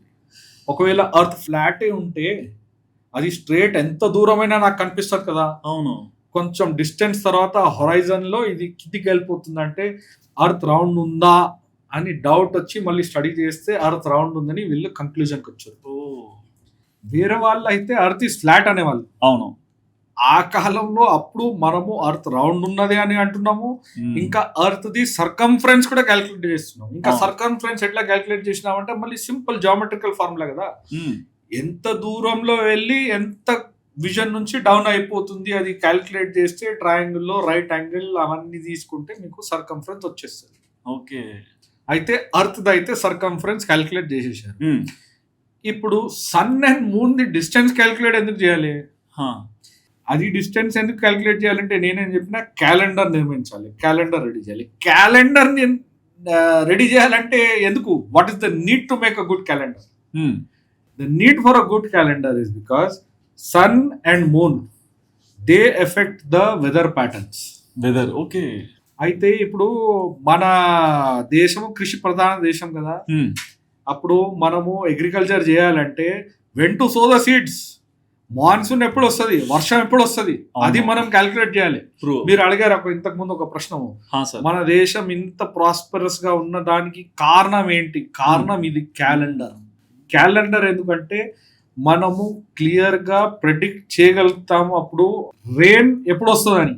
అట్లా మన అగ్రికల్చర్ మంచిగా ఉంటుందని దానికి ప్రిడిక్ట్ చేయాలంటే సన్ అండ్ మూన్ ది మూవ్మెంట్ మనం ట్రాక్ చేయాలి. ఇది అంటే నేను ఒకటి విన్నాను సార్, ఏదో ఒక స్టిక్ ఫార్ములాతో ల్యాండ్ మీద పెట్టి దాని నీడని బట్టి క్యాల్కులేట్ చేస్తారని. అది చేస్తారు, కానీ ప్రెసెంట్ గా మనం ఏదైతే చూస్తున్నామో ఫస్ట్ మీరు ఇది అర్థం చేసుకోండి. The need for calculating the distance from sun to the earth and from moon to the earth came because of this. And ఇప్పుడు నౌ ఒక ఎక్లిప్స్ వస్తుంది. ఎక్లిప్స్ ఎప్పుడు వస్తుంది? ఎట్లా క్యాల్కులేట్ చేయాలంటే సన్, అర్త్, మూన్ 3 బాడీస్ ని మూవ్మెంట్ ని correct మీరు క్యాల్కులేట్ చేయాలి. ఇంకా ఇప్పుడు మీరు చూస్తే సన్ ఇంకా మూన్ అర్త్ మీద యాంగిల్ 0 degrees అవ్వాలి. 0 అవ్వాలంటే ఎట్లా? యాంగిల్ అంటే మళ్ళీ వాళ్ళ సర్కంఫరెన్స్ కావాలి. అవును, సూర్యుడు పృథ్వీ నుంచి ఎర్త్ నుంచి ఎంత దూరంలో తిరుగుతున్నాడు, ఆ డిస్టెన్స్ నాకు కావాలి, నాకు దొరికితేనే నేను యాంగిల్ డిసైడ్ చేయగలుగుతానని దాని వలన మనకు నీడ్ వచ్చింది. సన్ టు అర్త్ డిస్టెన్స్ తెలుసుకోవాలి, మూన్ టు అర్త్ డిస్టెన్స్ తెలుసుకోవాలి. Great sir. Okay, so the reason for this is now ఇది ఫస్ట్ స్టెప్. దీని తర్వాత ఎగ్జాక్ట్ ఏ పొజిషన్ లో వస్తుంది, ఎప్పుడు వస్తుంది, ఎన్ని మినిట్స్ తర్వాత, ఎన్ని సెకండ్స్ తర్వాత మీరు మన పంచాంగం తీసి చూస్తే సన్ రైజ్ టైం ఎప్పుడు, మూన్ రైజ్ టైం ఎప్పుడు, మినిట్స్ సెకండ్స్ వరకు ఇస్తారు. అది కూడా కరెక్ట్ వస్తుంది. ఎలా వస్తుంది? అది అంటే రాబోయే 4-5 months ముందే ఇస్తాడు. 4-5 ఎందుకు మీరు క్యాలిక్యులేట్ చేస్తే 100 సంవత్సరాల వరకు కూడా క్యాలిక్యులేట్ చేసి మీరు ఇవ్వగలరు. True sir. అండ్ దుర్ముహూర్తం అంటారు, రాహుకాలం అంటారు, ఇవన్నీ చెప్తారు. అవన్నీ ఉన్నాయి. అయితే అంత ప్రిసిషన్ మనకు రావాలంటే మీకు ట్రిగ్నోమెట్రీ రావాలి, మీకు క్యాల్కులస్ రావాలి. అయితే దీనికి అర్థం ఏంటి? ట్రిగ్నోమెట్రీ కూడా భారతదేశంలో పుట్టిందే కదా, క్యాల్కులస్ కూడా ఇక్కడే పుట్టింది కదా. మనం గుర్తించట్లేదు. మీరు క్యాలెండర్, ఇప్పుడు మా స్కూల్లో ఇండియన్ క్యాలెండర్ మీద ఒక కోర్స్ పెట్టినాం. దానికి కారణం ఏంటి? ఇదే. ఓకే, ఒకసారి వాళ్ళు ఇట్లా సీక్వెన్స్ బై సీక్వెన్స్ ఒక స్టెప్ నుంచి ఒక స్టెప్ వెళ్తూ క్యాలెండర్ వీళ్ళే రెడీ చేయగలిగితే వీళ్ళకి అర్థమైపోతుంది, అవును ఇది నేను నిర్మించాలంటే, ఇది నేను సెట్ చేయాలంటే నాకు ఇవన్నీ ఫార్ములాస్ రావాలి, ఇంత సైన్స్ రావాలి, ఇంత ఆస్ట్రానమీ రావాలి. ఇంకా ప్రూఫ్ ఏమంటే, సరే ఇప్పుడు మనకు ఒక విషయం తెలిసింది, క్యాలెండర్ ఉంటే ఇంత పర్ఫెక్ట్ గా మీరు క్యాలెండర్ ఒకటి సెట్ చేయాలంటే మీకు ఇంత సైన్స్ ఇంత మ్యాథ్స్ ఉండాలి. అయితే ఒక పని చేద్దాం, 2000 years 3000 years వెనకకి వెళ్ళి ఎవరు ఏ క్యాలెండర్ వాడేవాళ్ళు, మన దగ్గర ఎంత ఏం క్యాలెండర్ ఉంది, అది ఎంత అక్యురేట్ ఉండే, బయట వాళ్ళ దగ్గర ఏం క్యాలెండర్ ఉంది, ఎంత అక్యురేట్ ఉండే, అది చూసుకుంటే మీకు తెలుస్తుంది ఎవరి దగ్గర ఎంత సైన్స్ ఉండే, ఎవరి దగ్గర ఎంత మ్యాథ్స్ ఉండే. అంతే, కనిపిస్తుంది కదా. ఇప్పుడు మీరు ఒక 2-3,000 years వెనక వెళ్ళండి, అయితే క్యాలెండర్ హిస్టరీ మీరు చదవండి. దాని మీద కూడా ప్రొఫెసర్ సికే రాజు ఒక మంచి బుక్ రాశారు, ద ఆరియన్ రేస్ కంజెక్చర్. నేను బుక్ తెచ్చాను అనుకుంటా, ఆరియన్ రేస్ కంజెక్చర్. అయితే దీంట్లో ఆయన ఏం చెప్తున్నాడు, ఆరియన్స్ బయట నుంచి వచ్చి భారతదేశానికి జ్ఞానం ఇచ్చారు, సంస్కృతం ఇచ్చారని అంటారు కదా. అయితే నేను దానికి అందరూ ఆర్కియాలజికల్ ప్రూఫ్స్ ఇట్లా ప్రూఫ్స్ ఇస్తారు, నేను దానికి మ్యాథమెటికల్ ఇంకా సైంటిఫిక్ ప్రూఫ్ ఇస్తానని, క్యాలెండర్స్ ఎట్లా సిస్టమటైజ్ అయినాయి, ఇంకా ఇండియాలో ఏం క్యాలెండర్ ఉండే, గ్రీక్స్ దగ్గర ఏం క్యాలెండర్ ఉండే, రోమన్స్ దగ్గర ఏం క్యాలెండర్ ఉండే, ఇస్లామిక్ వరల్డ్ ఏం క్యాలెండర్ ఉండే, అంత క్యాలెండర్ ది హిస్టరీ మొత్తం ఇట్లా రాసి, this is scientific proof that India was the most advance civilisation అని అట్లా ఈ బుక్ లో రాశారు. బట్ ఈ రోజు కూడా మనము ఇంగ్లీష్ క్యాలెండర్ అని చూస్తున్నాము, అండ్ అందులో కూడా ఇది అంటే ఫిబ్రవరి మంత్ వస్తే చాలు, ఇది ఎక్కడ సెట్ చేయాలి 29-28 డేట్ అనే దాని మీద ఒక చర్చ నడుస్తుంటది. బట్ బిఫోర్ ప్యాటర్న్ లో క్యాలెండర్ డేస్ ఎలా ఉండేటివి? బిఫోర్ ప్యాటర్న్ లో ఇప్పుడు మీరు చూస్తే, నేను ఇంకా వేరే పాడ్కాస్ట్ లో కూడా ఇది చెప్పి ఉంటాను, మీరు చూడండి, ఇది మనం సెప్టెంబర్, అక్టోబర్, నవంబర్, డిసెంబర్ అంటుంటాం కదా. అయితే ఇది పేర్లు ఎక్కడి నుంచి వచ్చినాయి? సెప్టెంబర్ అంటే అర్థం ఏమండి, అక్టోబర్ అంటే అర్థం ఏంటి, నవంబర్, డిసెంబర్ అర్థం ఏంటి? సెప్టెంబర్ అంటే సెప్టా 7th, అక్టోబర్ ఒక్టా, నవంబర్ నవ, డిసెంబర్ డెకా. ఓకే, సప్త, అష్ట, నవ, దశ. సిమిలారిటీ కనిపిస్తుందా? సంస్కృతం ఇంకా Latin 7th, 8th, 9th, 10th. కానీ ఇంకొక విషయం మీరు చూడండి, సెప్టెంబర్ 7th అంటున్నాము, డిసెంబర్ 10th అంటున్నాము. December 10th మంతేనా? 12th. మళ్ళీ 10th ఎందుకు అంటున్నాము? దానికి కారణం ఏమంటే, ఒకప్పుడు వీళ్ళు కూడా వీళ్ళ క్యాలెండర్ ని మార్చ్ నుంచి స్టార్ట్ చేసేవారు. ఓకే, మార్చ్ అనేది న్యూ ఇయర్. మనం చైత్ర శుక్ల ప్రతిపద అంటాం కదా, ఉగాది మనది మార్చ్ నుంచి వస్తుంది, వాళ్ళది కూడా న్యూ ఇయర్ అప్పటి నుంచి అవుతుంది. ఓకే, అయితే ఇప్పుడు ఎగ్జామ్స్ మనం స్కూల్లో రాస్తాం కదా, నేను ఒక లెటర్ రాశాను అనుకోండి, యోర్స్ ట్రూలీ, నేను పేరు ఆశీష్ అని రాసేస్తాను, నా వెనక కూడా కూర్చున్న వాడు ఆయన ఏం చేస్తాడు, సుధీర్, మీరు ఒకవేళ నా వెనక కూర్చొని ఉంటే మీరు కూడా యోర్స్ ట్రూలీ ఆశీష్ అని రాసేస్తే, కాపీ చేసే వాళ్ళకు అంత ధైర్యం ఉండదు, సిస్టమ్ మ్యానిపులేట్ చేసేస్తారు. అయితే ఈ సిస్టమ్ మొత్తం ఇక్కడ నుంచి అక్కడ వెళ్ళింది, వాళ్ళకు అంత యూజ్ చేయడం రాదు, కొంచెం గిచి దేసి అక్కడిది ఇక్కడది అక్కడ పడేసి క్యాలెండర్ మొత్తం పాడు చేసేసి ఒక క్యాలెండర్ నిర్మించినది క్యాలెండర్. ఆ క్యాలెండర్ మనం ఇప్పుడు వాడుతున్నాం. అయితే 10th లీప్ ఇయర్ నేను వస్తాను. అయితే ఇప్పుడు క్యాలెండర్ ఒక ఇయర్ లో ఎన్ని డేస్ ఉండాలి? 365. ఎందుకు? Because earth finishes one rotation around the sun in 365.25 days అంటారు. ఎగ్జాక్ట్ ఫిగర్ అయితే 242 అని వస్తుంది. అయితే మీరు ఏ క్యాలెండర్ వాడినా మీరు మీ క్యాలెండర్ లో 1 year లో 365 days ఉండాలి కదా. ఇంకా లీప్ ఇయర్ ఉండొచ్చు, మనం కూడా అధిక మాసం యాడ్ చేస్తుంటాము, అది వేరే విషయం. కానీ 365 days దాకా ఉండాలి. గ్రీక్స్ ఇంత సైన్స్ చేశారని చెప్పారు కదా. అవును, Archimedes, Eratosthenes, Aristotle, Ptolemy was the father of astronomy అంటుంటారు. గ్రీక్ క్యాలెండర్ లో ఎన్ని డేస్ ఉండే ఒక ఇయర్ లో మీరు తీసి చూస్తే 375 వస్తుంది. 375. 375. ఓకే, 10 డేస్ యాడ్ అయ్యాయి. ఎక్స్ట్రా. రోమన్ క్యాలెండర్ లో మీరు చూస్తే 300 వచ్చేది. ఓకే, వాళ్ళ దగ్గర ఇంకా 10 months ఉండేది. 2 months హాలిడే సెలవే వాళ్ళ దగ్గర. మార్చ్ నుంచి స్టార్ట్ అవుతుంది, 10th month లో ఖతం అయిపోతుంది. అయితే ఇక్కడ నుంచి క్యాలెండర్ సిస్టమ్ అక్కడ వెళ్ళిన తర్వాత కొన్ని మంత్స్ గ్రీక్ రోమన్ గాడ్స్ మీద పెట్టి, జేనస్ గాడ్ మీద జనవరి వచ్చింది, ఫిబ్రవరి ఒక ఫెస్టివల్ అవుతుండే, మార్చ్ అట్లా పెట్టేసి వీళ్ళు దీన్ని కొంచెం చేంజ్ చేశారు. దాని తర్వాత ఇప్పుడు 1600లో పోప్ గ్రెగరీ ఆయన వచ్చారు. ఆయన దీన్ని గ్రెగోరియన్ క్యాలెండర్ లాగా సెట్ చేశారు. దాని ముందు ఇది జూలియస్ సీజర్ రోమన్ సివిలైజేషన్ ఏదైతే ఎవరైతే ఎంపరర్ ఉండే ఆయన ఒక జూలియన్ క్యాలెండర్ అని సిస్టమ్, జూలియన్ క్యాలెండర్ అని సెట్ చేశారు. అయితే ఆయన ఏం చేశాడు, ఇప్పుడు నేను చెప్పిన కదా ఇది మంత్స్ వెనుక ఉన్న రీజన్ ఏమంటే జేనస్ ఒక గాడ్ మీద ఉన్నది, మార్చ్ ఒక గాడ్ మీద, ఫిబ్రవరి ఒక ఫెస్టివల్. ఇప్పుడు జూలియస్ సీజర్ ఏం చేశాడు, నేను ఇంత గొప్ప ఎంపరర్ని, నేనే ఈ క్యాలెండర్ మొత్తం సెట్ చేస్తున్నా కదా, ఒక మంత్ పేరు నా పేరు మీద కూడా ఉండాలి, అందుకు జూలై పెట్టాడు. ఇంతకు ముందు ఆ మంత్ పేరు క్వింటిలస్ ఉండే, అయితే 5th month అని. ఓకే, అయితే ఈయన ఎప్పుడు జూలై చేసేసాడు. దీని తర్వాత మళ్ళీ ఆగస్టస్ వచ్చాడు. మనం అంటుంటాం కదా, this is an August gathering, అంటే చాలా విఐపి ఇంపార్టెంట్ పెద్ద గ్యాదరింగ్. అవును, ఆగస్టస్ వచ్చి, అరే జూలియస్ అంత గొప్పవాడైతే నేనేమైనా చిన్నదాన్వా, ఐ సీజర్ ఎనీ లెస్, నేను కూడా చాలా పెద్ద ఎంపరర్ అని ఒక మంత్ నా పేరు మీద కూడా ఉండాలని అన్నాడు. ఓహో, అయితే 6th month ని ఆయన ఆగస్ట్ చేసేసాడు. ఇంకొక సమస్య వచ్చింది. ఇప్పుడు జూలై మంత్ లో 31 days ఉన్నది, అప్పుడు ఆగస్ట్ లో 30 days ఉండేది. అయితే జూలియస్ సీజర్ పేరు మీద ఉన్న మంత్ లో 31 days ఉన్నప్పుడు నా పేరు మీద ఉన్న మంత్ లో 30 days ఎట్లా? అందుకు ఆగస్ట్ ఏం చేయాలంటే ఫిబ్రవరి నుంచి ఒక డే తీసేసి ఆగస్ట్ కి ఇచ్చేసారు. ఓకే, అప్పుడు ఫిబ్రవరిలో 29 days కన్నా తక్కువ అయింది. అండ్ మన ఇండియన్ ట్రెడిషన్ లో ఇది విన్నాను సార్, అంటే 15 days కి అమావాస్య, 15 days కి పౌర్ణమి అని, ఈ 15 days ని బట్టి డేస్ ని క్యాలిక్యులేట్ చేస్తారని. ఇది మనం ఎలా ఫాలో అయ్యే వాళ్ళం? ఇప్పుడు మీరు చూస్తే నేను అంటుంటాం కదా, మనం అంటున్నాం ఇది మన దగ్గర ఉన్న క్యాలెండర్ సిస్టమ్, అది పర్ఫెక్ట్ గా అక్యురేట్ గా సైంటిఫిక్ గా రెడీ అయింది, సెట్ అయింది. అండ్ ఫస్ట్ మనమే చేసింది. మంత్ కి డెఫినేషన్ ఏమండి, ఒక మాసానికి, ఒక నెలకి డెఫినేషన్ ఏంటి? ఇంగ్లీష్ క్యాలెండర్ లో మనం చూస్తే, ఇది వెస్టర్న్ క్యాలెండర్ లో చూస్తే 28, 29, 30, 31 days అట్లా వస్తుంది. అవును, మన దగ్గర అట్లా లేదు. We have a very clear definition. మన మాసానికి డెఫినేషన్ ఏంటంటే 30 తిథీస్. తిథి and date are not the same.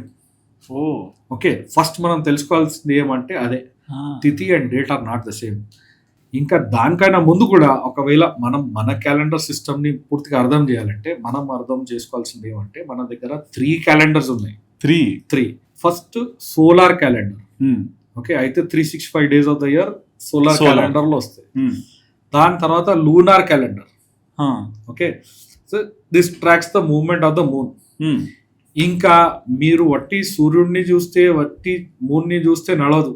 వీళ్ళు ఇద్దరు మూవ్మెంట్ ని క్లబ్ చేయాలంటే 3rd calendar Looney solar calendar అంటారు. ఓకే, ఆ లూనీ సోలార్ క్యాలెండరే ఏదైతే మనం ఇప్పుడు ఫాలో చేస్తున్నాం. అయితే 365 days it takes for 1 year in a solar calendar. In a lunar calendar it takes 354 days. Sir, మీరు చెప్పిన దాని ప్రకారం చూస్తే సూర్య సిద్ధాంతం అనే దాని ద్వారా, అంటే గెలీలియో టెలిస్కోప్ కనిపెట్టేదానికన్నా ముందే మనం కనిపెట్టాము ఈ డిస్టెన్స్ అని తెలిసింది. బట్ స్టార్స్ కూడా చూపిస్తాము, పెళ్ళాక బయటకు వస్తే అది అరుంధతి నక్షత్రం, అది నెప్టాన్, ఇది ప్లూటో ఇక్కడ ఉంటాయని. అంటే ఒక గ్రహం అంటే ఇంత ఉంటుంది కాబట్టి ప్లానెట్ చెప్పగలుగుతారు. ఇంత చిన్న కనిపించే స్టార్ ని ఆ గెలాక్సీలోంచి ఎలా ఫైండ్ అవుట్ చేసి నేమ్ ఇస్తారు? చాలా మంచి, ఇంకా చాలా పెద్ద ప్రశ్న అడిగారు. దీన్ని రిజాల్వ్ చేయాలంటే నేను చెప్పిన కదా, ఒకటైతే క్యాలెండర్ సిస్టమ్ మీద ఒక కోర్స్ మా స్కూల్లో పెట్టినాము. ఓకే, ఇంకొకటి మేము ఈ క్యాలెండర్ సిస్టమ్ మీద ఒక కోర్స్, ఒక హైపర్ క్వెస్ట్ అని ఇంకొక ఛానల్ ఉన్నది. దాంట్లో కూడా నేను ఒక ఆన్లైన్ కోర్స్ నేనే రెడీ చేసి నేను అక్కడ రిలీజ్ చేసి. ఓకే, ఇప్పుడు దాంట్లో మనం ఒక స్టెలేరియం అని ఒక సాఫ్ట్వేర్ వస్తుంది. స్టెలేరియం ఏంటంటే ఎటువంటి సాఫ్ట్వేర్ అంటే, ప్లానటోరియంస్ ఉంటాయి కదా, ప్లానటోరియం మన బిర్లా టెంపుల్ బిర్లా ప్లానటోరియం ఉన్నది, అవును. మీకు అన్ని ప్లానెట్స్ స్టార్స్ అన్ని చూపెడతారు. మ్మ్. అదే ప్లానటోరియం సాఫ్ట్వేర్ ని మీ ల్యాప్టాప్ మీ ఫోన్ లోనికి తీసుకొస్తుంది. ఓకే. ఓకే, సో ఇదైతే ఇప్పుడైతే మనం హైదరాబాద్ లో మన స్కై ఎట్లా ఉంటదని చూస్తే మ్మ్. అది స్టెలేరియం లో క్లియర్ గా ఖచ్చితంగా చూపెడుతుంది. ఇంకా మనము దాంట్లో సన్ స్పీడ్ ని, మూన్ స్పీడ్ ని స్లో చేయొచ్చు, ఫాస్ట్ చేయొచ్చు, సాటర్న్ స్పీడ్ ని ఫాస్ట్ స్లో చేసి ఏ టైంకి కావాల్సిన స్కై ఎక్కడదైనా మనం కావాలంటే అది చూడొచ్చు. ఓకే. అయితే దాన్ని ఆ సాఫ్ట్వేర్ ని తీసుకొని అది హెల్ప్ తీసుకొని ఈ క్వశ్చన్ ని మేము దాంతో ఆన్సర్ చేస్తున్నాం. ఓకే, డీకోడ్ చేశారు. డీకోడ్ చెప్పండి. ఇంకా గెలీలియో అయితే టెలిస్కోప్ ద్వారా చూసి చేశాడు. ఆ, మనం అయితే నేకెడ్ ఐస్ తో కూడా చేయొచ్చు. సరే ఏం మాట్లాడుతున్నారు సార్? చేయొచ్చు. ఇంకా ఇది క్యాలెండర్ హిస్టరీని మీరు చూస్తే ఇది అలానే క్రియేట్ అవ్వడం జరిగింది. ఇంకా మనం ఫస్ట్ స్టెప్ తీసుకుంటే మనం ఒక 10,000 కాదు, ఆ లక్షల సంవత్సరాల ముందు వెళ్తామండి. మ్మ్. మనకి ఏం చదువు రాదు, ఏం రాదు, మన దగ్గర ఏం పని లేదు, Hmm. ఊరికే కూర్చున్నాము, ఆకాశంలోనికి Observe చూస్తున్నాము, చేస్తున్నాము. అబ్జర్వ్ చేస్తున్నాము. ఏం అబ్జర్వ్ చేస్తాము? ఫస్ట్ మనకు అబ్జర్వ్ అయ్యే ఫ్యాక్ట్స్ ఏముంటాయి? స్కై కనిపిస్తుంది, అవును. సన్, మూన్, Sun, లేకుంటే moon నైట్ అయితే కనిపిస్తుంది. స్టార్స్ కనిపిస్తాయి. డే లో సన్ ఈస్ట్ లో ఆ, రైజ్ ఈ అవుతుంది, వెస్ట్ లో west లో, సెట్ అవుతుంది, మూన్ వస్తుంది, రైజ్ అవుతుంది, సెట్ అవుతుంది. అవును. Sunrise to sunset, sunrise to sunset. అవును. ఇది ఒక 100 రోజులు 1000 రోజులు చూసినా అట్లానే నడుస్తుంది. అవును. అయితే ఫస్ట్ నిజం మన దగ్గర ఏం ప్రకట అవుతుంది అంటే సన్ ఇక్కడ రైజ్ అవుతుంది, ఇక్కడ సెట్ అవుతుంది. అవును. ఇంకా అది మనము ఒకవేళ టైం చేయగలిగితే అది ఒక 24 hours దాకా వస్తుందని మనకు తెలుస్తుంది. అవును. అయితే సన్, మూన్ తెలుసుకున్నాం. మ్మ్. ఇంకా వీనస్, ప్లూటో అయితే చాలా మైనర్ స్మాల్ అవును. గ్రహాలు. అండ్ మన నవగ్రహాలు చూస్తే ఇది నెప్ట్యూన్ అండ్ ప్లూటో అయితే నవగ్రహాల్లో అవును. లేవు. అవును. Mercury, Venus, earth, Jupiter, Saturn ఇవి అయితే అన్ని ఉంటాయి. ఇప్పుడు ఆకాశంలో కనిపిస్తున్న ఒక లక్షల స్టార్స్ లో ఒక్కొక్క స్టార్ ని ఐడెంటిఫై మీరు చేయాలంటే ఎన్ని లక్షల సంవత్సరాలు పడుతుండొచ్చు. ట్రూ. అయితే మీకు అది హిస్టరీది మొత్తం ట్రాక్ ఉండాలి. ఏదైతే 24 hours లో సన్ రైజింగ్ టు సన్సెట్, ఆ, moon rising to moonset అవుతున్నప్పుడు అక్కడి నుంచి from bigger planet or bigger గ్రహాస్ టు స్మాలర్ గ్రహాస్ మ్మ్. అది ఐడెంటిఫై చేయగలగాలి మీరు. అయితే if you look at bigger bodies then you will see Jupiter. అవును. జూపిటర్ కి మన భాషలో పేరేంటి? గురుగ్రహం. గురుగ్రహం. ఇంకొకటి బృహస్పతి.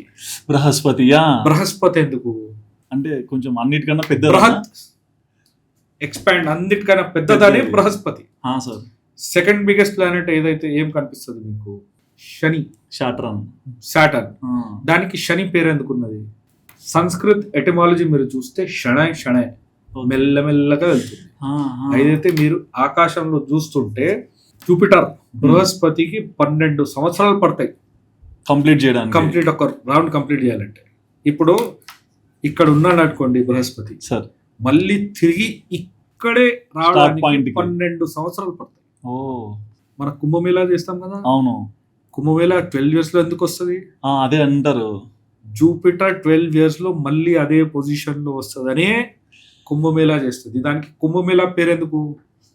జూపిటర్ కుంభ రాశిలో వచ్చినప్పుడు కుంభమేళా చేస్తారు. ఓకే, ఇది 12 years 12 years సర్కిల్ అవుతుంది. ఓకే. అయితే మనం కుంభమేళా ఎప్పటి నుంచో చేస్తున్నాం కదా. పురాణాస్ లో సముద్ర మంథనం అయింది, అప్పుడు ఒక అమృతం డ్రాప్స్ ఇక్కడ పడినాయి, దాని వలన ఇది కుంభమేళా రెడ్ సెట్ అయిందని అంటుంటాం కదా. ఎంత వేల సంవత్సరాల నుంచి చెప్తున్నాం. అయితే దానికి ప్రూఫ్ ఇది కదా, మన వాళ్ళకు తెలుసు జూపిటర్ 12 years తీసుకుంటున్నదని.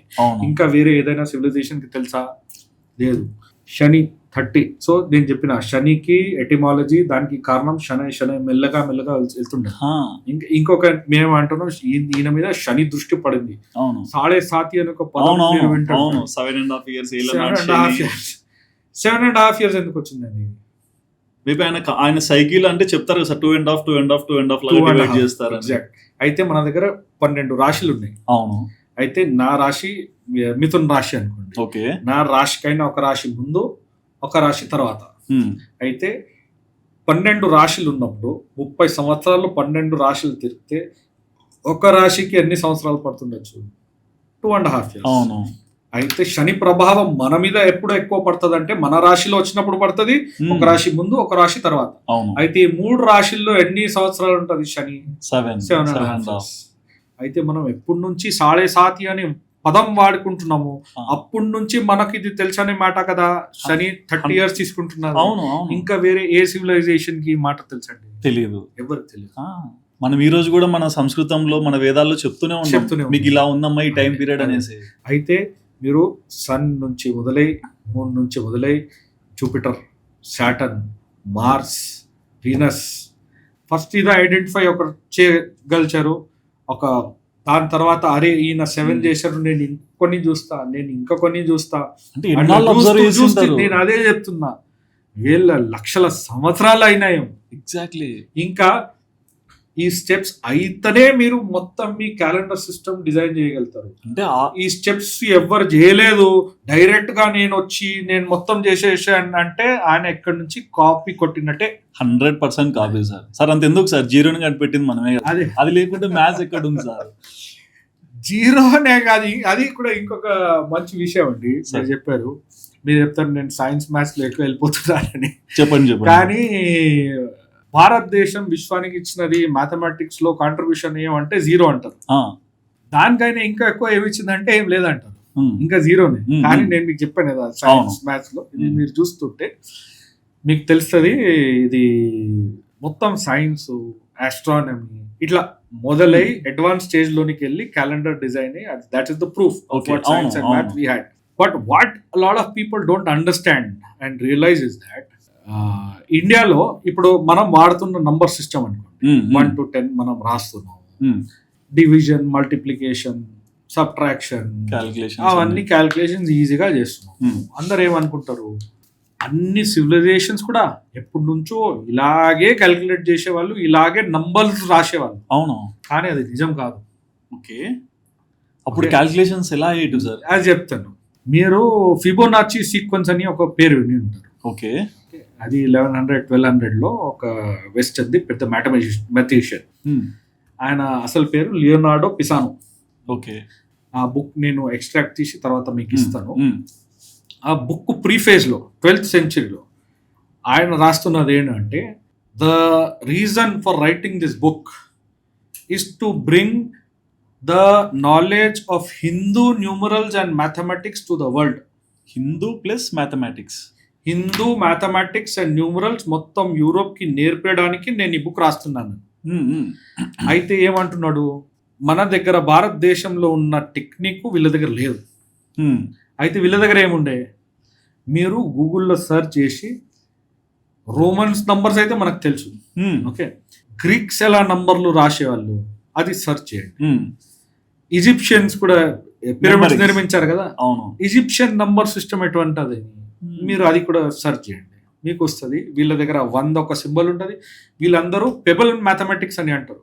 అదే పెబల్ మ్యాథమెటిక్స్ అంటే ఇప్పుడు 5 కౌంట్ చేయాలంటే నాకు 5 ఆబ్జెక్ట్స్ కావాలి, 5 పెబల్స్ కావాలి. అవును, ఓకే, అందుకే మీరు అబేకస్ విని ఉంటారు. నాకు 5 ఫిజికల్ గా కనిపిస్తేనే నంబర్స్ ఉంటాయి. అవును, అయితే మనము స్టాటిస్టిక్స్ లో టాలీ మార్క్స్ వేస్తుంటాం కదా, 1 2 3 4 5 వేసిన తర్వాత దాన్ని క్రాస్ చేస్తే ఒకటి 5 అయినా. అయితే 1 కి ఒక సింబల్, 5 కి ఒక సింబల్, 10 కి ఒక సింబల్ అట్లా నడుస్తుంటాయి.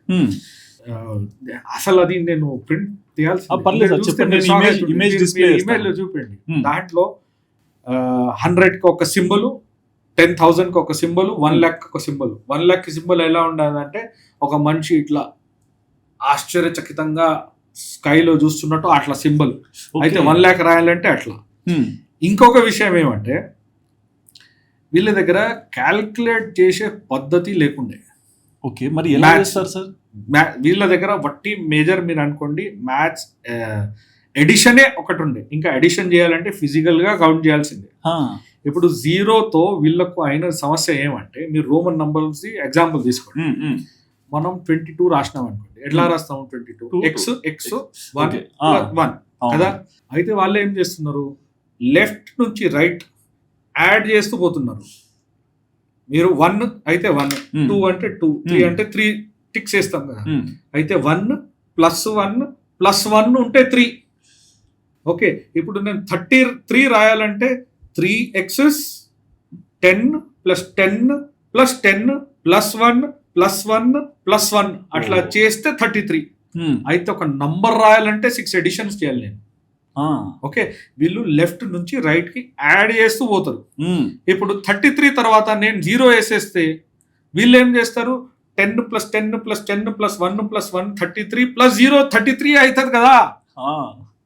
3300 ఎక్కడ అవుతుందని వాళ్ళకి ఎప్పుడు అర్థం కాలే. వందల సంవత్సరాలు పడినాయి వాళ్ళకు మన ప్లేస్ హోల్డర్ సిస్టమ్ అర్థం చేసుకోవడానికి. ఓకే, అయితే వాళ్ళు ఏమనుకున్నారు మీకు తెలుసా, ఇది నంబర్ 0 షేప్ లోనే ఏదో ఒక మ్యాజిక్ ఉన్నది అయ్యా, అందుకే ఇది 3300 అయిపోతుంది, లేకపోతే ఇది నంబర్ 3300 ఎట్లా అవుతుందని వాళ్ళు అనుకునేవాళ్ళు. So they did not have a method to calculate also. వీళ్ళకు వట్టి ఎడిషన్, ఇంకా దానికి కూడా ఫిజికల్ గా ఒక పీసెస్ కావాలని వాళ్ళు అబేకస్ ని నిర్మించారు. ఇక్కడ బీడ్స్ ఉంటే ఒక 10 ఇక్కడ, 5 ఇక్కడ, 3 ఇక్కడ, అట్లా చేస్తేనే మేము క్యాల్కులేట్ చేయగలుగుతాం. ఏదైతే క్యాల్కులేట్ చేసే పద్ధతి మన దగ్గర ఉన్నది, ఇప్పుడు మనం ఏదైతే మల్టిప్లికేషన్ వాడుతున్నాం కదా, మల్టిప్లికేషన్ 3 డిజిట్ మనం ఎట్లా చేస్తాము, 123 × 430. ఓకే, అయితే ఫస్ట్ ఒక రోలో రాస్తాము, దాని తర్వాత ఇట్లా క్రాస్ చేసి చేస్తాం. అవును. ఒకవేళ ఇప్పుడు దీనికైనా ముందు ఇంకొక విషయం మనం చూద్దాం. చెప్పండి. ఇది 123 × 437. మీరు రోమన్ నంబర్స్ లో క్యాల్కులేట్ చేసి చూడండి, చేయగలుగుతారా? కన్ఫ్యూజ్ అయిపోతాం సార్, మీరు నంబరే రాయలేరు. అదే సార్. అయితే మీ దగ్గర ఆ టెక్నాలజీయే లేదు, నంబర్సే లేదు. ఇంకా గ్రీక్స్ లో ఇవంతా సిస్టమ్ ద్వారా కూడా అన్నిటికైనా పెద్ద నంబర్ రాసే నంబర్ ఎంత తెలుసా మీకు? ఓకే, 10,000. అదే ఫైనల్. ఇంకా ఫైనల్ దానికైనా పెద్ద 10,000 కి పేరు ఉండే తెలుసా మీకు? మిరియడ్. MYRIAD. మీరు మిరియడ్ పేరుకి గూగుల్లో సెర్చ్ చేయండి. అర్థం ఏమంటారు, మన ఇంగ్లీష్ లో కూడా వాడుతుంటాం, there are myriad species in the world, myriad ways of looking, innumerable వేలాది నంబర్లు ఉన్నాయని. అట్లా క్లోజ్ టు ఇన్ఫినిటీ. అయితే 10,000 కైనా పెద్ద నంబర్ ఉండదు, దానికైనా ఎక్కువ నంబర్ మనకు ఏం అవసరం పడుతుందని. ఓకే, అయితే నెట్ఫ్లిక్స్ లో రోమ్ అని ఒక సిరీస్ ఉన్నది. అయితే రోమన్ సివిలైజేషన్ అనేది ఇంకా గ్రీక్ ఈజిప్షియన్ సివిలైజేషన్ మీద నడుస్తున్న వార్ గురించి నేను ఇంతకు ముందు చెప్పాను కదా, అది కూడా చూపెడుతుంది. దాంట్లో జూలియస్ సీజర్ వెళ్ళి క్లియోపాట్రా ఈజిప్షియన్ క్వీన్ కి ఒక మాట అంటారు, ఈజిప్ట్ ఓవ్స్ us 5,000 10,000. ఓకే, అర్థం ఏంటి? That dialogue is a proof for what I am telling. That they did not have a number more than 10,000. అంతకు మించి నంబరే లేదు వీళ్ళ దగ్గర. ఇప్పుడు అయితే మనము బిలియన్ ట్రిలియన్ అంటాం కదా, ట్రిలియన్ పైన మన దగ్గర లేదు. ఇప్పుడు మనకు ట్రిలియన్ ఎటువంటిదో రోమన్స్ ఇంకా గ్రీక్స్ కి 10,000 అటువంటిది.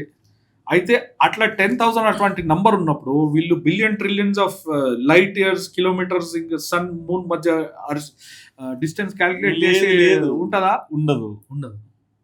100%. So their maths was so weak, and when you ask me, what was the reason for Earth, India's superiority was maths. Okay, our shipping, for shipping again we needed calendar. It was our intellectual superiority which made us civilizationally superior. And ఇది కూడా విన్నాను sir, అంటే చోళా డైనాసిటీలో ఎక్కువగా సముద్రంలో travel చేసేవారు. అవును, shipping connect చేసి, we were the masters of stars. Exactly. అక్కడ వస్తాను నేను. First let me finish this calculation thing. So first we understand that the world did not know how to write numbers. Numbers రాసే పద్ధతి మీరు Romans చూశారు, Egyptian ఇంకా Greeks the కూడా మీరు చూసుకోండి, అలానే ఉన్నది. అయితే వట్టి 9 or 10 సింబల్స్ తీసుకొని, 0 to 9 సింబల్స్ తీసుకొని మీరు బిలియన్స్, ట్రిలియన్స్, క్వాడ్రిలియన్స్ ఎన్ని అయినా మీరు నంబర్ రాసే టెక్నాలజీ వరల్డ్ కి భారతదేశం ఇచ్చింది. Should feel proud. Absolutely. The place value system that we get. So this entire thing we taught, and not only how to write numbers but also how to calculate. True. Because వీళ్ళ దగ్గర బట్టి edition చేసేది. ఇంకా ఇప్పుడు నేను multiplication మీకు example ఇస్తున్నాను. ఇప్పుడు మనం ఎట్లా మల్టిప్లికేషన్ చేస్తున్నాము వర్డ్స్ ని, ఇంకొక విషయం ఉన్నది నేను మర్చిపోతే మీరు చెప్పండి. ఫస్ట్ దీన్ని కంప్లీట్ చేస్తాను. చెప్పండి. ఆ సిద్ధాంతానికి పేరు మన దేశంలో ఏముండేది తెలుసా మీకు? గౌమూత్రిక సిద్ధాంతం. ఓకే, గౌమూత్రిక అంటే ఆవు. అవును, అదే. అయితే మనము మల్టిప్లికేషన్ చేసినప్పుడు ఫస్ట్ ఒక రో పెడతాము, దాని తర్వాత ఒక ప్లేస్ ఇట్స్ పెట్టి ఇక్కడ చేస్తాము, సెకండ్ థర్డ్ డెసిమల్ కి 2 ప్లేసెస్ ఇట్స్ పెట్టి థర్డ్ నుంచి చేస్తాం కదా. అయితే ఒక్కొక్క ప్లేస్ ఇట్లా ఇట్స్ పెట్టి వెళ్తుంటే ఇలా పిస్ గోస్ ఇన్ కర్వ్ ఫార్మ్ కదా, జిగ్జాగ్ ఫార్మాట్ లో పోతుందని దానికి గౌముత్రిక సిద్ధాంతి ఈజీగా రిమెంబర్ చేయాలంటే ఈ టెక్నాలజీని, ఈ టెక్నిక్ ని, ఇది అప్పుడు ఒక పెద్ద టెక్నాలజీ ఇది. ఎగ్జాక్ట్లీ, వాడు ఎంత అబ్జర్వ్ చేసింటే అది కనిపెట్టింటారు. ఇది ఇన్ని నంబర్స్ ని, పెద్ద పెద్ద నంబర్స్ ని మల్టిప్లై ఎట్లా చేయాలి, వీళ్ళైతే అడిషనే చేస్తున్నారు, మల్టిప్లై ఎట్లా చేస్తారు, మల్టిప్లై ఇంత ఈజీగా చేయాలంటే ఇది. ఇంకా గ్రీక్స్ ఇంకా రోమన్స్ మల్టిప్లై కూడా చేసేవాళ్ళు, కానీ అది మెథడ్ మనం చూస్తే ఒక సింపుల్ 3 డిజిట్ మల్టిప్లికేషన్ మనం చూస్తే ఒక 60-70 స్టెప్స్ అవుతుంది. ఓహో, కావాలంటే నేను తర్వాత మీకు డిస్ప్లేలో వేస్తాను, డిస్ప్లేలో మీరు చూపియండి. అది 60 to 70 స్టెప్స్ ఎక్కడ, ఒక 5-6 స్టెప్స్ లో 1 minute లో అయిపోయే స్టెప్ ఎక్కడ. 100% మనకంటే థియరీ అక్కడే తగ్గుతుంది, ఎక్కువ ఆలోచించే తగ్గుతుంది, ఇంకొక దాని మీద ఆలోచన పెట్టుకునే టైం వస్తుంది. We can be more creative. That is the gifts that India gives. And ఇప్పుడు మనం ఆ పదం వాడుతుంటాము, అల్గారిథమ్స్. అల్గారిథమ్స్ అంటే అర్థం ఏంటి? ఇదే. Okay, this is the algorithm to multiply, this is the algorithm to add, this is the algorithm to take out a square root, take out a cube root, to do trigonometry, the method of calculation. ఇంకా algorithm పేరు ఎట్లా వచ్చింది అయితే algorithm comes from the name al-Khwarizmi. Okay, al-Khwarizmi ఎవరంటే ఒక Arab mathematician. ఆయనది గొప్పతనం ఏమంటే భారత్లో మ్యాథమెటిక్స్ నేర్చుకొని వెళ్ళి ఒక బుక్ రాశాడు. ఇంకా ఆయనకు క్రెడిట్, ఆయన బుక్ పేరే హిసాబ్ అల్ హింద్ అని పెట్టాడు. అయితే నేను ఇది ఇండియాలో నేర్చుకున్న పద్ధతి సిస్టమ్ ఇదని అని హిసాబ్ అల్ హింద్ అని ఇచ్చారు. ఒక అల్-ఖవారిజ్మి బుక్ పెట్టాడు. అయితే అల్-ఖవారిజ్మిని గ్రీక్ లాటిన్ లో ట్రాన్స్లేట్ చేస్తే అల్గారిస్మస్ అయిండు. అల్గారిస్మస్ ఇంగ్లీష్ లో ట్రాన్స్లేట్ చేస్తే అల్గారిథం అయింది. అదైతే మనము ఇది సోషల్ మీడియా అల్గారిథం అవన్నీ మాట్లాడుకుంటాం కదా, అది కూడా ఒరిజిన్ మీరు ట్రేస్ చేస్తే ఇండియాకి వస్తుంది. అండ్ ఇది అడగాలి సార్, పైథాగరస్ థీరం. అవును, దాని మీద కూడా చాలా ఉంటుంది. పై ఈక్వల్ టు 3.14 అంటారు. అవును, అండ్ అది మనమే తీసుకొచ్చాము. ఇప్పుడు సరే, పైథాగరస్ థియరం అంటారు కదా, వాల్యూ పైకి వాల్యూ 3.1 రెండు వేరే విషయాలు. అయితే Pythagoras theorem a² = b² + c² అంటారు. సరే, మీ దగ్గర థియరం ఉన్నది, a² = b² + c². Okay, square root ఎట్లా క్యాలిక్యులేట్ చేస్తారు? మీ దగ్గర టెక్నాలజీ లేదు కదా, మరి మీరు పైథాగరస్ థియరం ని ఎలా నిర్మించారు? పచ్చి అబద్ధం. నేను ప్రొఫెసర్ సికే రాజు పేరు చెప్పాను కదా, ఆయన ఒక 5-10 years ముందు సౌత్ ఆఫ్రికన్ యూనివర్సిటీలో ఒక ఓపెన్ ఛాలెంజ్ ఇచ్చారు. ఎవరైతే పైథాగరస్ అని మనిషి ఎప్పుడైనా ఈ అర్త్ మీద ఉండేదని నాకు ప్రమాణాలు ఇస్తే, సాక్ష్యాలు ఇస్తే, ఇంకా ఆయన మనిషికి పైథాగరస్ థియరంకి ఏమైనా సంబంధం ఉందని నిరూపించగలిగితే ఆయనకు 2 లక్షలు ఇనాం ఇస్తానని 10 years ముందు ఇచ్చారు. ఇప్పటి వరకు ఎవరు క్లెయిమ్ చేయడానికి రాలేదు. సో పైథాగరస్ అనే వ్యక్తే లేదు. ఒకవేళ వ్యక్తి ఉంటే కూడా ఇంకొకటి పైథాగరస్ వేరే వాడు ఉంటాడు. దీన్ని కానీ ఈ థియరం ని తీసుకొచ్చింది ఆయన కాదు, మళ్ళీ ఒక మిత్తులో బ్రతుకుతుంది. మిత్తు. దీనికి తెచ్చినది భారతీయ వాళ్ళే. ఇంకా మన సంస్కృతం వాడతాం.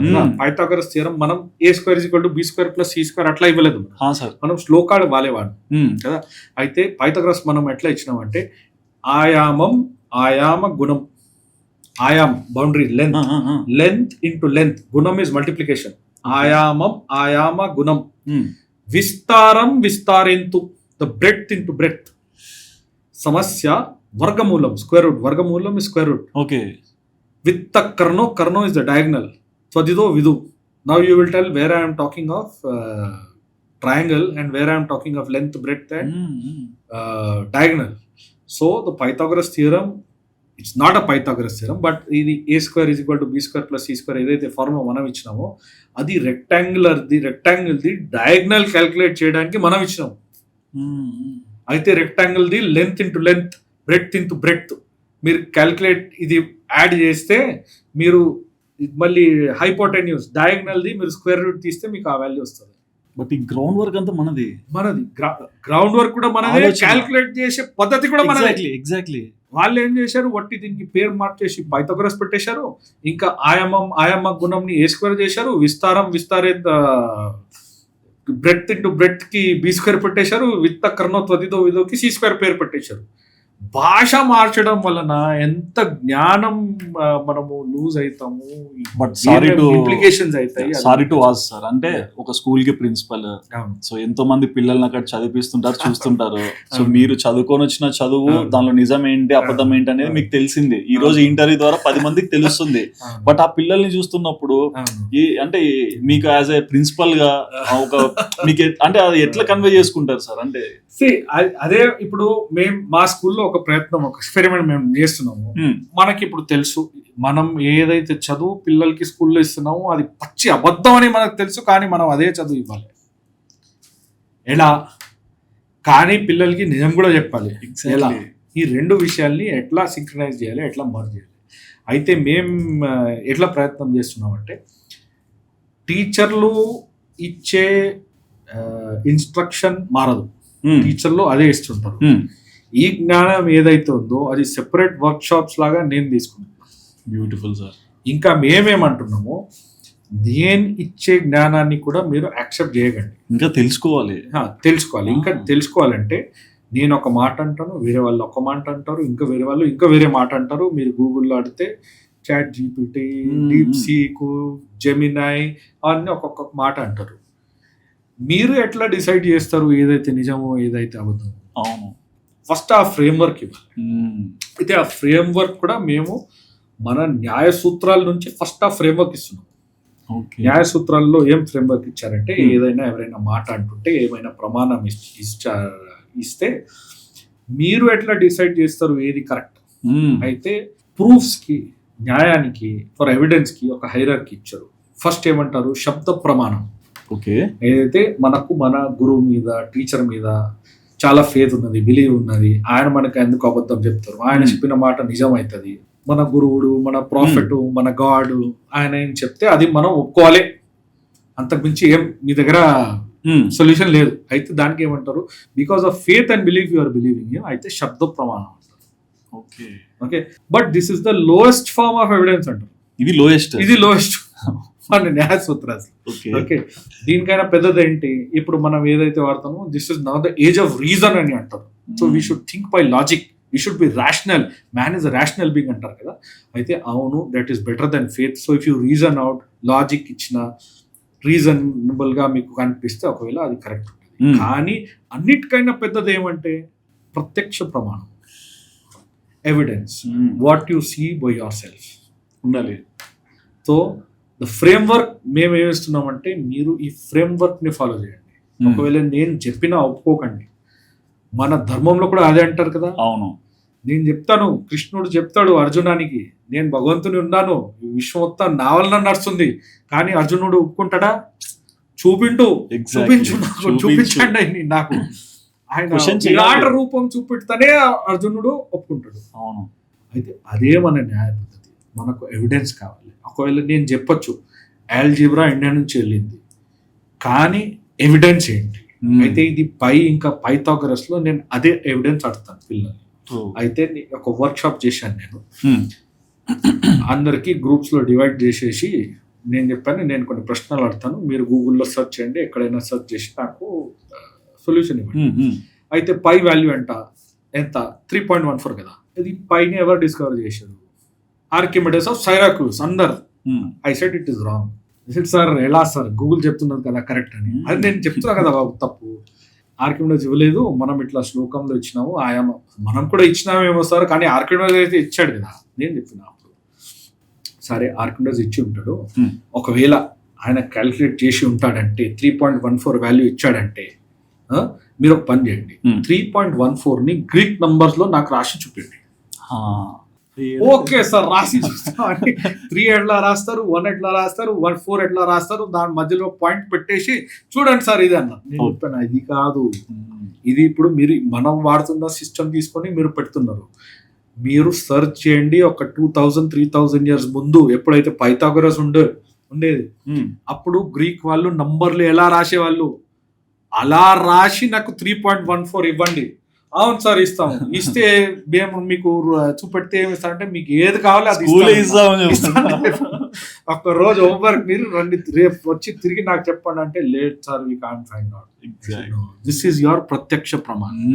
You will not believe because your sir is telling, because your chairman is telling. You will believe because your evidence is telling you that Pythagoras could not have invented or discovered the value of pi as 3.14 because he did not have a decimal system. Decimal system మీరు పక్కకు పెట్టండి, Greeks వాళ్ళ దగ్గర fractions కూడా లేకుండే. 3.14 కాకపోయినా సరే 22/7 అయినా రాసి ఉంటాడు పైథాగరస్ అని కొంతమంది ఇంటెలెక్చువల్ దాన్ని అంటారు. కానీ వాళ్ళ దగ్గర ఫ్రాక్షన్ సిస్టమ్ కూడా లేకుండే. అది కూడా మీరు తెలుసుకోండి. మీరు హిస్టరీ సర్చ్ చేసి, మ్యాథ్స్ హిస్టరీ సర్చ్ చేసి చూడండి. అది దొరకపోయినప్పుడు వాళ్ళకు అప్పుడు తెలిసింది. నేను అప్పుడు వాళ్ళందరికీ స్టూడెంట్స్కి అదే మాట చెప్పాను, ఇదే ఫ్రేమ్ వర్క్ మీద ఏదైనా ఉంటే ఇదే ఫ్రేమ్ వర్క్ వాడుకోవాలి. ఎగ్జామ్స్ లో అయితే పైథాగరస్ రాయండి, కానీ నిజం ఏంటో నేను మీకు చెప్పాను ఇప్పుడు. But it's a great thing. ఇప్పుడు ఒకటి ప్రయత్నం చేస్తున్నాము, రిజల్ట్ ఎట్లా వస్తాయో చూద్దాం. అండ్ చోళా డైనాసిటీ గురించి సార్, అంటే సముద్రాల్లో ట్రావెల్ చేసేవాళ్ళు. అండ్ నేను విన్నాను అంటే 400 షిప్లు వేసుకొని పోయి ఇండోనేషియాని, శ్రీలంకని కూడా ఓడగొట్టి కబ్జా చేసేవాళ్ళని కూడా. అండ్ ఈ స్టార్స్ కనెక్షన్ తో ఎట్లా ట్రావెల్ చేసేవాళ్ళు.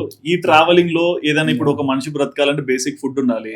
సో ఇవన్నీ ఎలా తీసుకెళ్లే వాళ్ళు? నేను చెప్పాను కదా, భారతదేశము ఇంత పెద్ద ఆర్థిక శక్తి ఉండడానికి కారణం షిప్పింగ్, క్యాలెండరు, ఇంటెలెక్చువల్ సుపీరియారిటీ, మన మ్యాథ్స్, మన నాలెడ్జ్, ఇవన్నీ ఉన్నాయి. ఇప్పుడు what our bad luck is that ఎప్పుడైనా మనం భారతదేశానికి హిస్టరీ ఎప్పుడైనా చదివితే Mughal dynasty, Maurya dynasty, Gupta dynasty, ఒక 3-4 డైనాసిటీస్ గురించి చదివి పక్క పెట్టు. ఇది ఎట్లా అంటే అది there is a story of 5 blind men and an elephant. Okay కదా. అయితే నేత్రహీనులు 5 మంది వెళ్ళి ఏనుగు ఎట్లా ఉంటాడని తెలుసుకుంటే ఒకడేమో లెగ్ ని పట్టుకుని ఓ ఇట్స్ సో బ్రాడ్, ఒకడేమో టేల్ ని పట్టుకుని ఇంత సన్నగా ఉన్నది, ఒకడేమో ఐస్ ని చూసి ఇట్లా ఉన్నది. అయితే ఎవరికి ఏది దొరుకుతుంది అదే నిజం అయిపోతుంది. మన హిస్టరీతో కూడా అట్లానే. ఇప్పుడు వీళ్ళకు ముఘల్స్ నుంచి దొరికింది, ముఘల్స్ చెప్పేశారు. గుప్తా దొరికింది, గుప్తా చెప్పేశారు. మౌర్య దొరికింది, మౌర్య డైనాసిటీ చెప్పేశారు. కానీ మీరు వరల్డ్ లో ఇంపాక్ట్ చూస్తే చోళా డైనాసిటీది ఇవన్నీ డైనాసిటీస్ కైనా ఎక్కువ ఇంపాక్ట్ చోళా డైనాసిటీ. నాకు కూడా ఒకప్పుడు అది తెలియదు. నేను థైలాండ్కి వెళ్ళాను. థైలాండ్కి వెళ్ళినప్పుడు ఎయిర్పోర్ట్ ఎంటర్ అవ్వగానే నేను షాక్ అయ్యాను. ఎందుకంటే అక్కడ ఎయిర్పోర్ట్ లోనే సముద్రం మొత్తం figure main culture there, main artifact there is of సముద్రం మొత్తం. అరే ఇదేంటి థైలాండ్ లో ఇట్లా ఉన్నది, సముద్రం అంతా ఉంది, ఇంద్రుడు ఇవన్నీ ఉన్నాయని, సర్లే ఏదో ఒకటి ఉంటది, ఎక్కడి నుంచి తెచ్చి ఉంటాడని మళ్ళీ అక్కడ ఒక పెద్ద మంచి ఎలిఫెంట్ షో ఉన్నది, అది ఖచ్చితంగా చూడాలంటే అక్కడ వెళ్ళి చూసినాము. మొత్తం షో చూస్తున్నాము. ఎలిఫెంట్ పేరు ఇరావన్, ఇంకా గాడ్స్ ఏదేదో పేర్లు వస్తున్నాయి. బయట వచ్చి అరే ఇది మన స్టోరీ లాగానే కనిపిస్తుంది కదా, ఆయన గాడ్ ఇంద్రుడు లాగా కనిపిస్తుంది కదా, ఏదేంటంటే నీవు ఏదేదో అనుకుంటావు, నువ్వు ఎక్కువ చదివి ఉంటావు కదా, అందుకే నీకు ఏదేదో ఆలోచనలు వస్తుంటాయి, ఆ టైం లేదు, అది ఇక్కడ ఎందుకు వస్తుంది, మాతో పాటు ఒక 20-30 మంది గ్రూప్ ఉండి అందరూ అదే అన్నారు. ఓకే అని నేను తీసి చూస్తే నేను అనుకున్నదే నిజం వచ్చింది. అది ఈరావన్ ఎలిఫెంట్ అయితే ఇంద్రుడిది Airavat elephant. And that story was of Indra only. అరే ఇక్కడ ఇట్లా వచ్చింది అని చూస్తుంటే చోళా డైనాసిటీ నిజం వచ్చింది. అక్కడ నుంచి ఇది కల్చర్ మొత్తం సౌత్ ఈస్ట్ ఏషియాలో వెళ్ళింది. బుద్ధిజము, హిందూయిజము. ఇప్పుడు హిందూయిజంది అన్నిటికైనా పెద్ద టెంపుల్ అంకర్వత్ లో ఉన్నది కదా, విష్ణువుది టెంపుల్. అది ఎట్లా వెళ్ళిందంటే చోళా డైనాసిటీ వల్లనే వెళ్ళింది. ఓకే, వీళ్ళు ట్రావెల్ కల్చర్ కూడా క్యారీ చేశారు. కానీ ఒక విషయం ఏది మన దగ్గర లేదంటే మనము బలవంతంగా ఎప్పుడు ఎవరిని కన్వర్ట్ చేయలేదు. ఆ పద్ధతే లేదు మన దగ్గర, ఇంకా రాదు కూడా. మీరు మనం ఏది గుడి చూసినా, ఎందుకంటే మన దగ్గర we have no concept of as such in temples one god. ఒక గుడిలో శివుడు ప్రధానం అయితే పక్కన వేరే గాడ్స్ ఉంటారు, వేరే గుడిలో శివుని పక్కన ఉంటారు, మధ్యలో వేరే భగవంతుడు ఉంటారు. సో బై నేచర్ ఎవరైనా దేవుడు లాగా భగవాన్ లాగా ఉన్నారంటే మనము దండిస్తాము, పూజిస్తాము. జీసస్ క్రైస్ట్ అంటే పూజిస్తాము, మొహమ్మద్ అంటే పూజిస్తాము. మనకి ఇబ్బంది ఏం లేదు, సెక్యులర్. మన కల్చర్ అనేది ఇప్పుడు మనం అందరికీ సమానంగా ఉన్నారు, అందరం మనం వర్షిప్ చేయాలి, రెస్పెక్ట్ ఇవ్వాలంటే కన్వర్ట్ చేసే క్వశ్చన్ ఎక్కడి నుంచి వస్తుందండి? రాదు. కన్వర్షన్ క్వశ్చన్ ఎప్పుడు వస్తుంది? కన్వర్షన్ క్వశ్చన్ ఎప్పుడు వస్తుంది అంటే మా భగవంతుడు మీ భగవంతుడికైనా గొప్పవాడు. ఈయనే నిజము, ఈయన కరెక్ట్, మీది ఫాల్స్, ఈయన కరెక్ట్, మీరు ఫాల్స్ అంటేనే కన్వర్షన్ చేయాలి. మన దగ్గర కాన్సెప్టే లేనప్పుడు మనం కన్వర్షన్ ఎప్పుడు బలవంతంగా మనం చేయలేదు. అయితే మన కల్చర్ వలన, మన సివిలైజేషన్ వలన, మన ఇంటెలెక్చువల్ పవర్స్ వలన ఈ మన సివిలైజేషన్ మొత్తం సౌత్ ఈస్ట్ ఏషియాకు వెళ్ళినందుకు కారణం Chola dynasty. Okay. And food sir అంటే ఎండు చేపలు ఇట్లాంటివి కూడా చోళా వాళ్ళు కనిపెట్టారని విన్నా. అండ్ అదర్ ఏంటి సార్ అంటే అపార్ట్ ఫ్రమ్ దిస్ కొంచెం బ్రిటిష్ టైం కి వస్తే ఒక లాస్ట్ సెగ్మెంట్ సార్, మన ఇండియన్ బట్టలు చాలా ఫేమస్. అండ్ బ్రిటిష్ వాళ్ళు కూడా మన ఇండియన్ దోచుకోవడానికి వచ్చినప్పుడు మన కాటన్ ఇవన్నీ చూసి షాక్ అయ్యారంట, వీళ్ళ నుంచి మనం దీన్ని ఏదో ఒకటి చేయాలని. సో ఈ హ్యాండ్లూమ్స్ గురించి ఏం చెప్తారు? చూడండి, ఇవన్నీ విషయాలు రిలేటెడ్ గానే ఉంటాయి. ఇప్పుడు మీ దగ్గర మ్యాథమెటికల్ నాలెడ్జ్ సౌండ్ ఉన్నప్పుడు, సైంటిఫిక్ నాలెడ్జ్ సౌండ్ ఉన్నప్పుడు, షిప్పింగ్ నాలెడ్జ్ సౌండ్ ఉన్నప్పుడు, అన్ని ఫీల్డ్స్ లో మీ ప్రోగ్రెస్ మంచిగా ఉంటుంది. ఎగ్జాక్ట్లీ. మీరు బుక్స్ అడిగారు కదా, నేను ఇంకొక బుక్ ఇస్తాను. అది కూడా ధరంపాల్ గారిది, science before the time of British. Okay, Dharampal గారు దాన్ని కూడా మొత్తం ఈ విషయాలన్నీ డాక్యుమెంట్ చేశారు దాన్ని. So we were very well progressed in all these fields. In metallurgy, the iron that India made, అది ఏ దేశంలో లేకుండే. ఇప్పుడు కూడా కొన్ని చోట్ల తుప్పు పట్టలేదు సార్. అవును, ఇప్పుడు మెహ్రౌలీలో ఐరన్ పిల్లర్ ఉన్నది కదా, ఇంకా రస్ట్ ఫామ్ కాలేదు. సో ఎవ్రీ ఫీల్డ్ లో we were the ones were develop. ఇంకా వీళ్ళందరూ భారత్ కి రావడానికి కారణం ఏంటి? మనం ఇంత ఇప్పుడు అయితే ఎవరైతే యూరోప్కి వెళ్తున్నారు, యుఎస్కి వెళ్తున్నారు కదా, ఎందుకు వెళ్తున్నారు? అక్కడ మంచి లైఫ్ స్టైల్ ఉంటుంది, మంచి జీవితం దొరికితేనే అక్కడ వెళ్తున్నారు. అప్పుడు అందరు భారతదేశానికి వచ్చేవాళ్ళు. ఓకే ఓకే సో వీళ్ళు ప్రాస్పెరిటీ కావాలి, ట్రేడ్ కావాలనే భారతదేశానికి తిరిగి సీ రూట్స్ సర్చ్ చేసి ఇక్కడ వచ్చారు. ఇక్కడ వచ్చి చూసి మన ఫ్యాబ్రిక్, మన వేరే గూడ్స్ ని చూసి వీళ్ళు షాక్ అయ్యారు. తీసుకొని అక్కడ తీసుకెళ్లాలని చూశారు. ఇంకా అప్పుడు వీళ్ళు ఎలా ఉండేదని మీరు హిస్టరీ ఒకవేళ తీసి చూస్తే మీరు కూడా మళ్ళీ సర్ప్రైజ్ అవుతారు. వీళ్ళ దగ్గర లండన్ థేమ్స్ రివర్ అంటుంటారు. ఆ థేమ్స్ రివర్ లో 1800s అనుకుంటా, మిడ్ 1800s లో వీళ్ళు ఏమో చేసేవాళ్ళు అంటే, ఇప్పుడు మన దగ్గర ఉన్నది కదా సమస్య, ప్రతి సూవేజ్, ప్రతి ఇంటి సూవేజ్, ఇండస్ట్రీ సూవేజ్ తెచ్చి నదులలో వదిలేస్తారు. అట్లా అయితే మొత్తం లండన్ స్టిక్ అవుతుండే 1850s లో. అందరూ ఒక దాని వల్ల ప్లేగ్ వచ్చింది, ఎంతమంది మృతి అయ్యారు. ఇంత హిస్టరీ, ఇంత 1850s అంటున్నాను. ఎగ్జాక్ట్లీ అదే ఒక 200 years బ్యాకే, ఎక్కువ టైం పీరియడ్ కాదు. వాళ్ళు అట్లా ఉండే. ఇప్పుడు ఒక వేరే పిక్చర్ పెయింట్ చేస్తారు, మేము ఇంత డెవలప్డ్ ఉన్నాము అవన్నాం అని.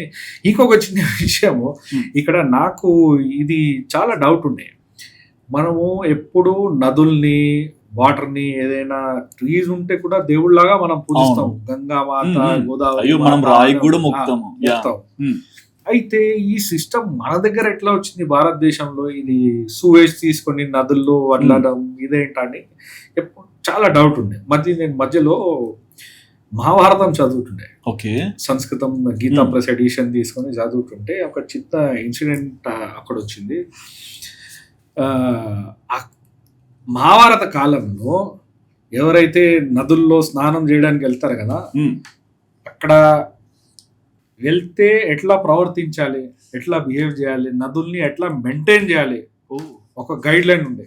ఇంకా దాంట్లో ఎవరైనా దీన్ని కచరా లోపలేస్తే ఇంత ఫైన్, అట్లా నేరాలు ఉంటే but they listed punishments that if you pollute this is the fine, this is the punishment you will give. Biggest crime ఏది తెలుసా మీకు? ఎవరైతే స్నానానికి వెళ్ళి అక్కడ పిస్ చేస్తే, అక్కడ నదుల్లో చేస్తే ఆయనకు 1 నెల ఏదో జైల్లో వేసి ఇంత ఫైన్ వేసి, అంతే. That was the biggest punishment given to them. Okay, అయితే ఇఫ్ యూ కాంట్రాస్ట్ ఆ కాలం నుంచి ఈ కాలము, మనము అట్లా ఉన్నప్పుడు ఒక చిన్న కచరా మనం నదిలో వేసినప్పుడు మనకు ఇంత ఫైన్ వేసినప్పుడు, ఇప్పుడు ఈ స్థితి వరకు ఎట్లా డీజనరేట్ అయినాము, ఎప్పుడు డీజనరేట్ అయినాము అనే ఒక ప్రశ్న ఉన్నది. అవును, మధ్యలో మళ్ళీ ఇది థేమ్స్ రివర్ ది తెలిసినప్పుడు, ఇది కూడా వీళ్ళు బ్రిటిషర్స్ వాళ్ళు చేసిన నేరమేనా, వీళ్ళు చేసిన కారమేనా? ఇండస్ట్రీస్ చేసేసారు, గటర్ ని తెచ్చి మొత్తం నదుల్లో వేసేసారు. కానీ దాన్ని జర ఇంకా రీసెర్చ్ చేయాలని థాట్ ఉన్నది. కానీ ఈ కాంటెక్స్ట్ లో ఇది వస్తే నాకు మహాభారత్ పనిష్మెంట్ చార్ట్ గుర్తుకొస్తే నేను చెప్తామని. ఈ టెక్స్టైల్స్ ఫ్యాషన్ లో కూడా మనం చూసుకుంటే సార్, అంటే మన ఇండియన్ ఫ్యాబ్రిక్ కి చాలా వాల్యూ ఉంటుంది. ప్రతి కంట్రీ వాళ్ళు కూడా అంటే లైక్ స్ట్రైట్ ఫార్వర్డ్ సార్, అంటే బ్రిటిషర్స్ మన కాటన్ ఎక్స్పోర్ట్ చేసుకోవడానికి రైల్వే ట్రాక్ లేసారంట, షిప్పింగ్ తెప్పించుకొని షిప్స్ లో నుంచి మన కాటన్ తీసుకెళ్తారంట. ఇంత వాల్యుబుల్ థింగ్ ని మన దగ్గర పెట్టుకొని మనం ఎలా వదులుకున్నామంటారు? మనం వల్ల లేదండి, వీళ్ళు కావాలని డిస్ట్రాయ్ చేశారు కదా. ఓకే, ఇక్కడ ఉన్న టెక్నాలజీని తీసుకెళ్ళి మొత్తం అక్కడ పెట్టేసి ఇక్కడ మన వాళ్ళందరినీ పేదవాళ్ళలాగా చేసేసి మన అగ్రికల్చర్ని డిస్ట్రాయ్ చేయడానికి ఇండిగో పెట్టేసి మొత్తం economic system, education system, technical system అన్నిటినీ డిస్ట్రాయ్ చేసినందుకు ఇట్లా నిర్మించింది. ఇప్పుడు నేను వీవింగ్ చేస్తాం అనుకోండి, ఇది ఢాకా మస్లిన్ అంటారు. ఒక మ్యాచ్ బాక్స్ లోనే ఒక మొత్తం చీర వచ్చేదని అనేవాళ్ళు. ఇప్పుడు కూడా ఒక్కరే మిగిలాడని అంటారు. Only 1 or 2 people are there చేసే పర్సన్ ఒక్కరే ఇద్దరే మిగిలారని అంటారు. ఎందుకు అట్లా? వాళ్ళ దగ్గర ఇప్పుడు చేసినందుకు ఏదో వాళ్ళకు కూడా ప్రాస్పెరిటీ, వెల్త్ రావాలి కదా. రాలేనప్పుడు ఏం చేస్తారు? గివ్ అప్ చేస్తారు. అదే అయింది. అన్ని కాటేజ్ ఇండస్ట్రీస్, మొత్తం ఎకానమీ, మొత్తం ఇండస్ట్రీ మొత్తం ఇక్కడ డిస్ట్రాయ్ అయిపోయింది. Instead of sellers of finished products we were move to suppliers of raw materials. అయితే క్లాత్ ఇక్కడ నుంచి తీసుకెళ్లే వాళ్ళు కాదు, ఇక్కడ నుంచి బట్టి కాటన్ తీసుకెళ్లి అక్కడ బట్టలు చేసి మళ్ళీ తిరిగి ఇక్కడ వచ్చి ఇక్కడ మనకు అమ్మేసి ఎక్కువ ధరల్లో మనకు అమ్మేసి మన దగ్గర నుంచి మళ్ళీ ఇంకా పైసలు రూపాయి కొంటే 2 రూపాయలు అమ్ముకున్నారు. మనమే నష్టపోయినాం. బట్ స్టిల్ అది వేసుకొని మనం ఏదో ప్రౌడ్ గా మన వస్తువు మనది. బట్ ఈ శారీస్ అన్నారు కదా సార్, ఇప్పుడు అగ్గిపెట్టెలో చీర పెట్టడం ఇవన్నీ ఇప్పుడు విన్నాము. బట్ కొంచెం లాస్ట్ ఫార్వర్డ్ చూస్తే ఆగ్రా దగ్గర ఒక ప్లేస్ ఉందంట సార్, ఇప్పుడు కూడా బనానా లీవ్స్ తో, అంటే బనానా బెరుడు ఉంటది కదా సార్, దాంతో చీరలు చేస్తారంట. ఆన్లైన్ లో చూసాను, అంటే ఆన్లైన్ లో చూసాను సార్, 5,000-6,000 ప్రైస్ లో ఉన్నాయి. అంటే బనానా ఆకుతో కూడా ఒక చీర చేసే పద్ధతిని ఎట్లా తీసుకొచ్చినారని మనకు అంత ఐడియా లేదు. కానీ ఇట్లా మీరు చూస్తుంటే మన దేశాల్లో ఎన్నో స్కిల్స్ దొరుకుతాయండి మీకు. అవన్నీ మనకు కూడా తెలియదు. మనం ఒకసారి డాక్యుమెంట్ చేసి దాన్ని అన్నిటిని రివైజ్ చేస్తే మళ్ళీ మన గొప్పతనం. Exactly.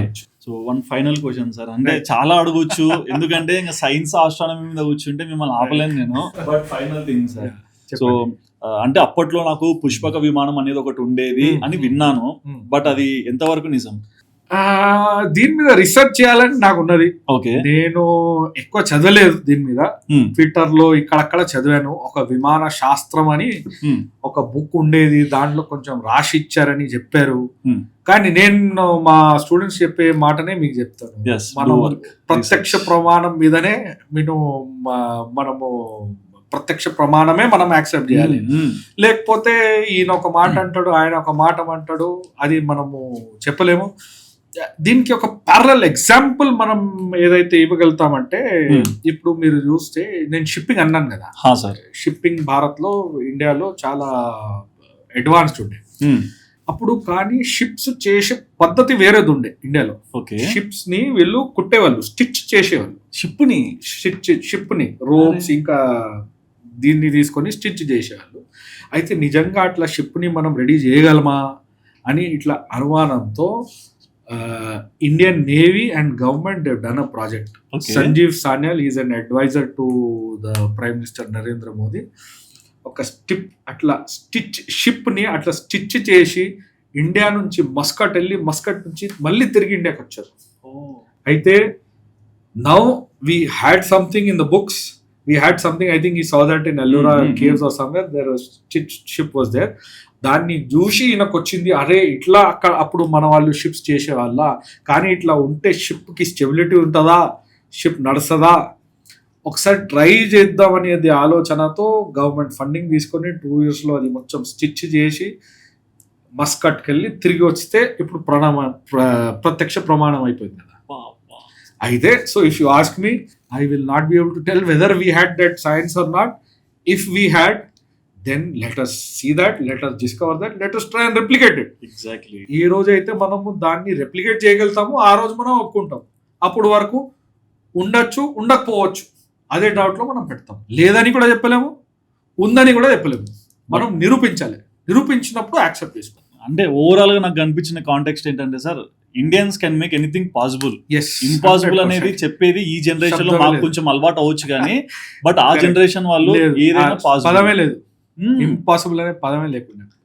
But thank you so much sir. అంటే My తక్కువ టైం, pleasure. కొంచెం టైం అట్లా డిస్టర్బెన్స్ అయినా we're sorry, but thank you so much sir. No, thank you. And thank you so much for asking such wonderful questions. ఇన్ని మంచి ప్రశ్నలు అడిగినందుకు sir మీకే ధన్యవాదము. అయ్యో, ఇంకా అయ్యో. మీరు నాకు పిలిచినందుకు ధన్యవాదం. అట్లా ఏం లేదు సార్, మీ అసలు బిజీ నేను తెలుగులో ఇంత మాట్లాడగలుగుతానని నేను కూడా సర్ప్రైజ్ అవుతుంది. లేదు సార్. ఎందుకంటే మా మదర్ టంగ్ కాదు కదా, హా, స్కూల్లో sir. థర్డ్ లాంగ్వేజ్ లాగా చదువుకున్నాము. అందుకే మధ్య మధ్యలో కొన్ని తప్పులు అయి ఉంటాయి. లేదు సార్. తప్పులు ఉంటే నాకు క్షమించండి. But కానీ చాలా నేను చాలా చెప్పినంత- థింగ్స్ అంటే మైన్యూట్ థింగ్స్ ని కూడా మీరు చాలా క్లియర్ ఐ ఓపెనర్ లా చూపించారు. Thank you, but thank you ఈ so much. పాడ్కాస్ట్ తర్వాత వాళ్ళకి ఏమైనా క్వశ్చన్స్ వస్తే నేను మళ్ళీ అడుగుతాను. 100% అడగండి, Thank you. నేను సమాధానాలు ఇస్తాను. Thank you so much sir. Thank you. So చూసారు కదండి ఈ పాడ్కాస్ట్. మరి ఈ పాడ్కాస్ట్ చూసాక సార్ చెప్పిన మాటలు విన్నాక మీకు ఏమనిపించింది? అండ్ హిస్టరీ పరంగా మీ మనసులో ఎన్నో డౌట్స్ ఉండొచ్చు, బట్ ప్రతిసారి కూడా డౌట్ లోపల పెట్టుకోకుండా కమెంట్ చేయండి. ఆ కమెంట్ ద్వారా మనకి ఎన్నో ఆన్సర్స్ కూడా బయటికి వస్తాయి. సో ఈ జనరేషన్ లేకుంటే మనకి ఏం తెలియదు, అది గుర్తుపెట్టుకోండి ఎప్పటికైనా. Thank you so much sir. Thank you.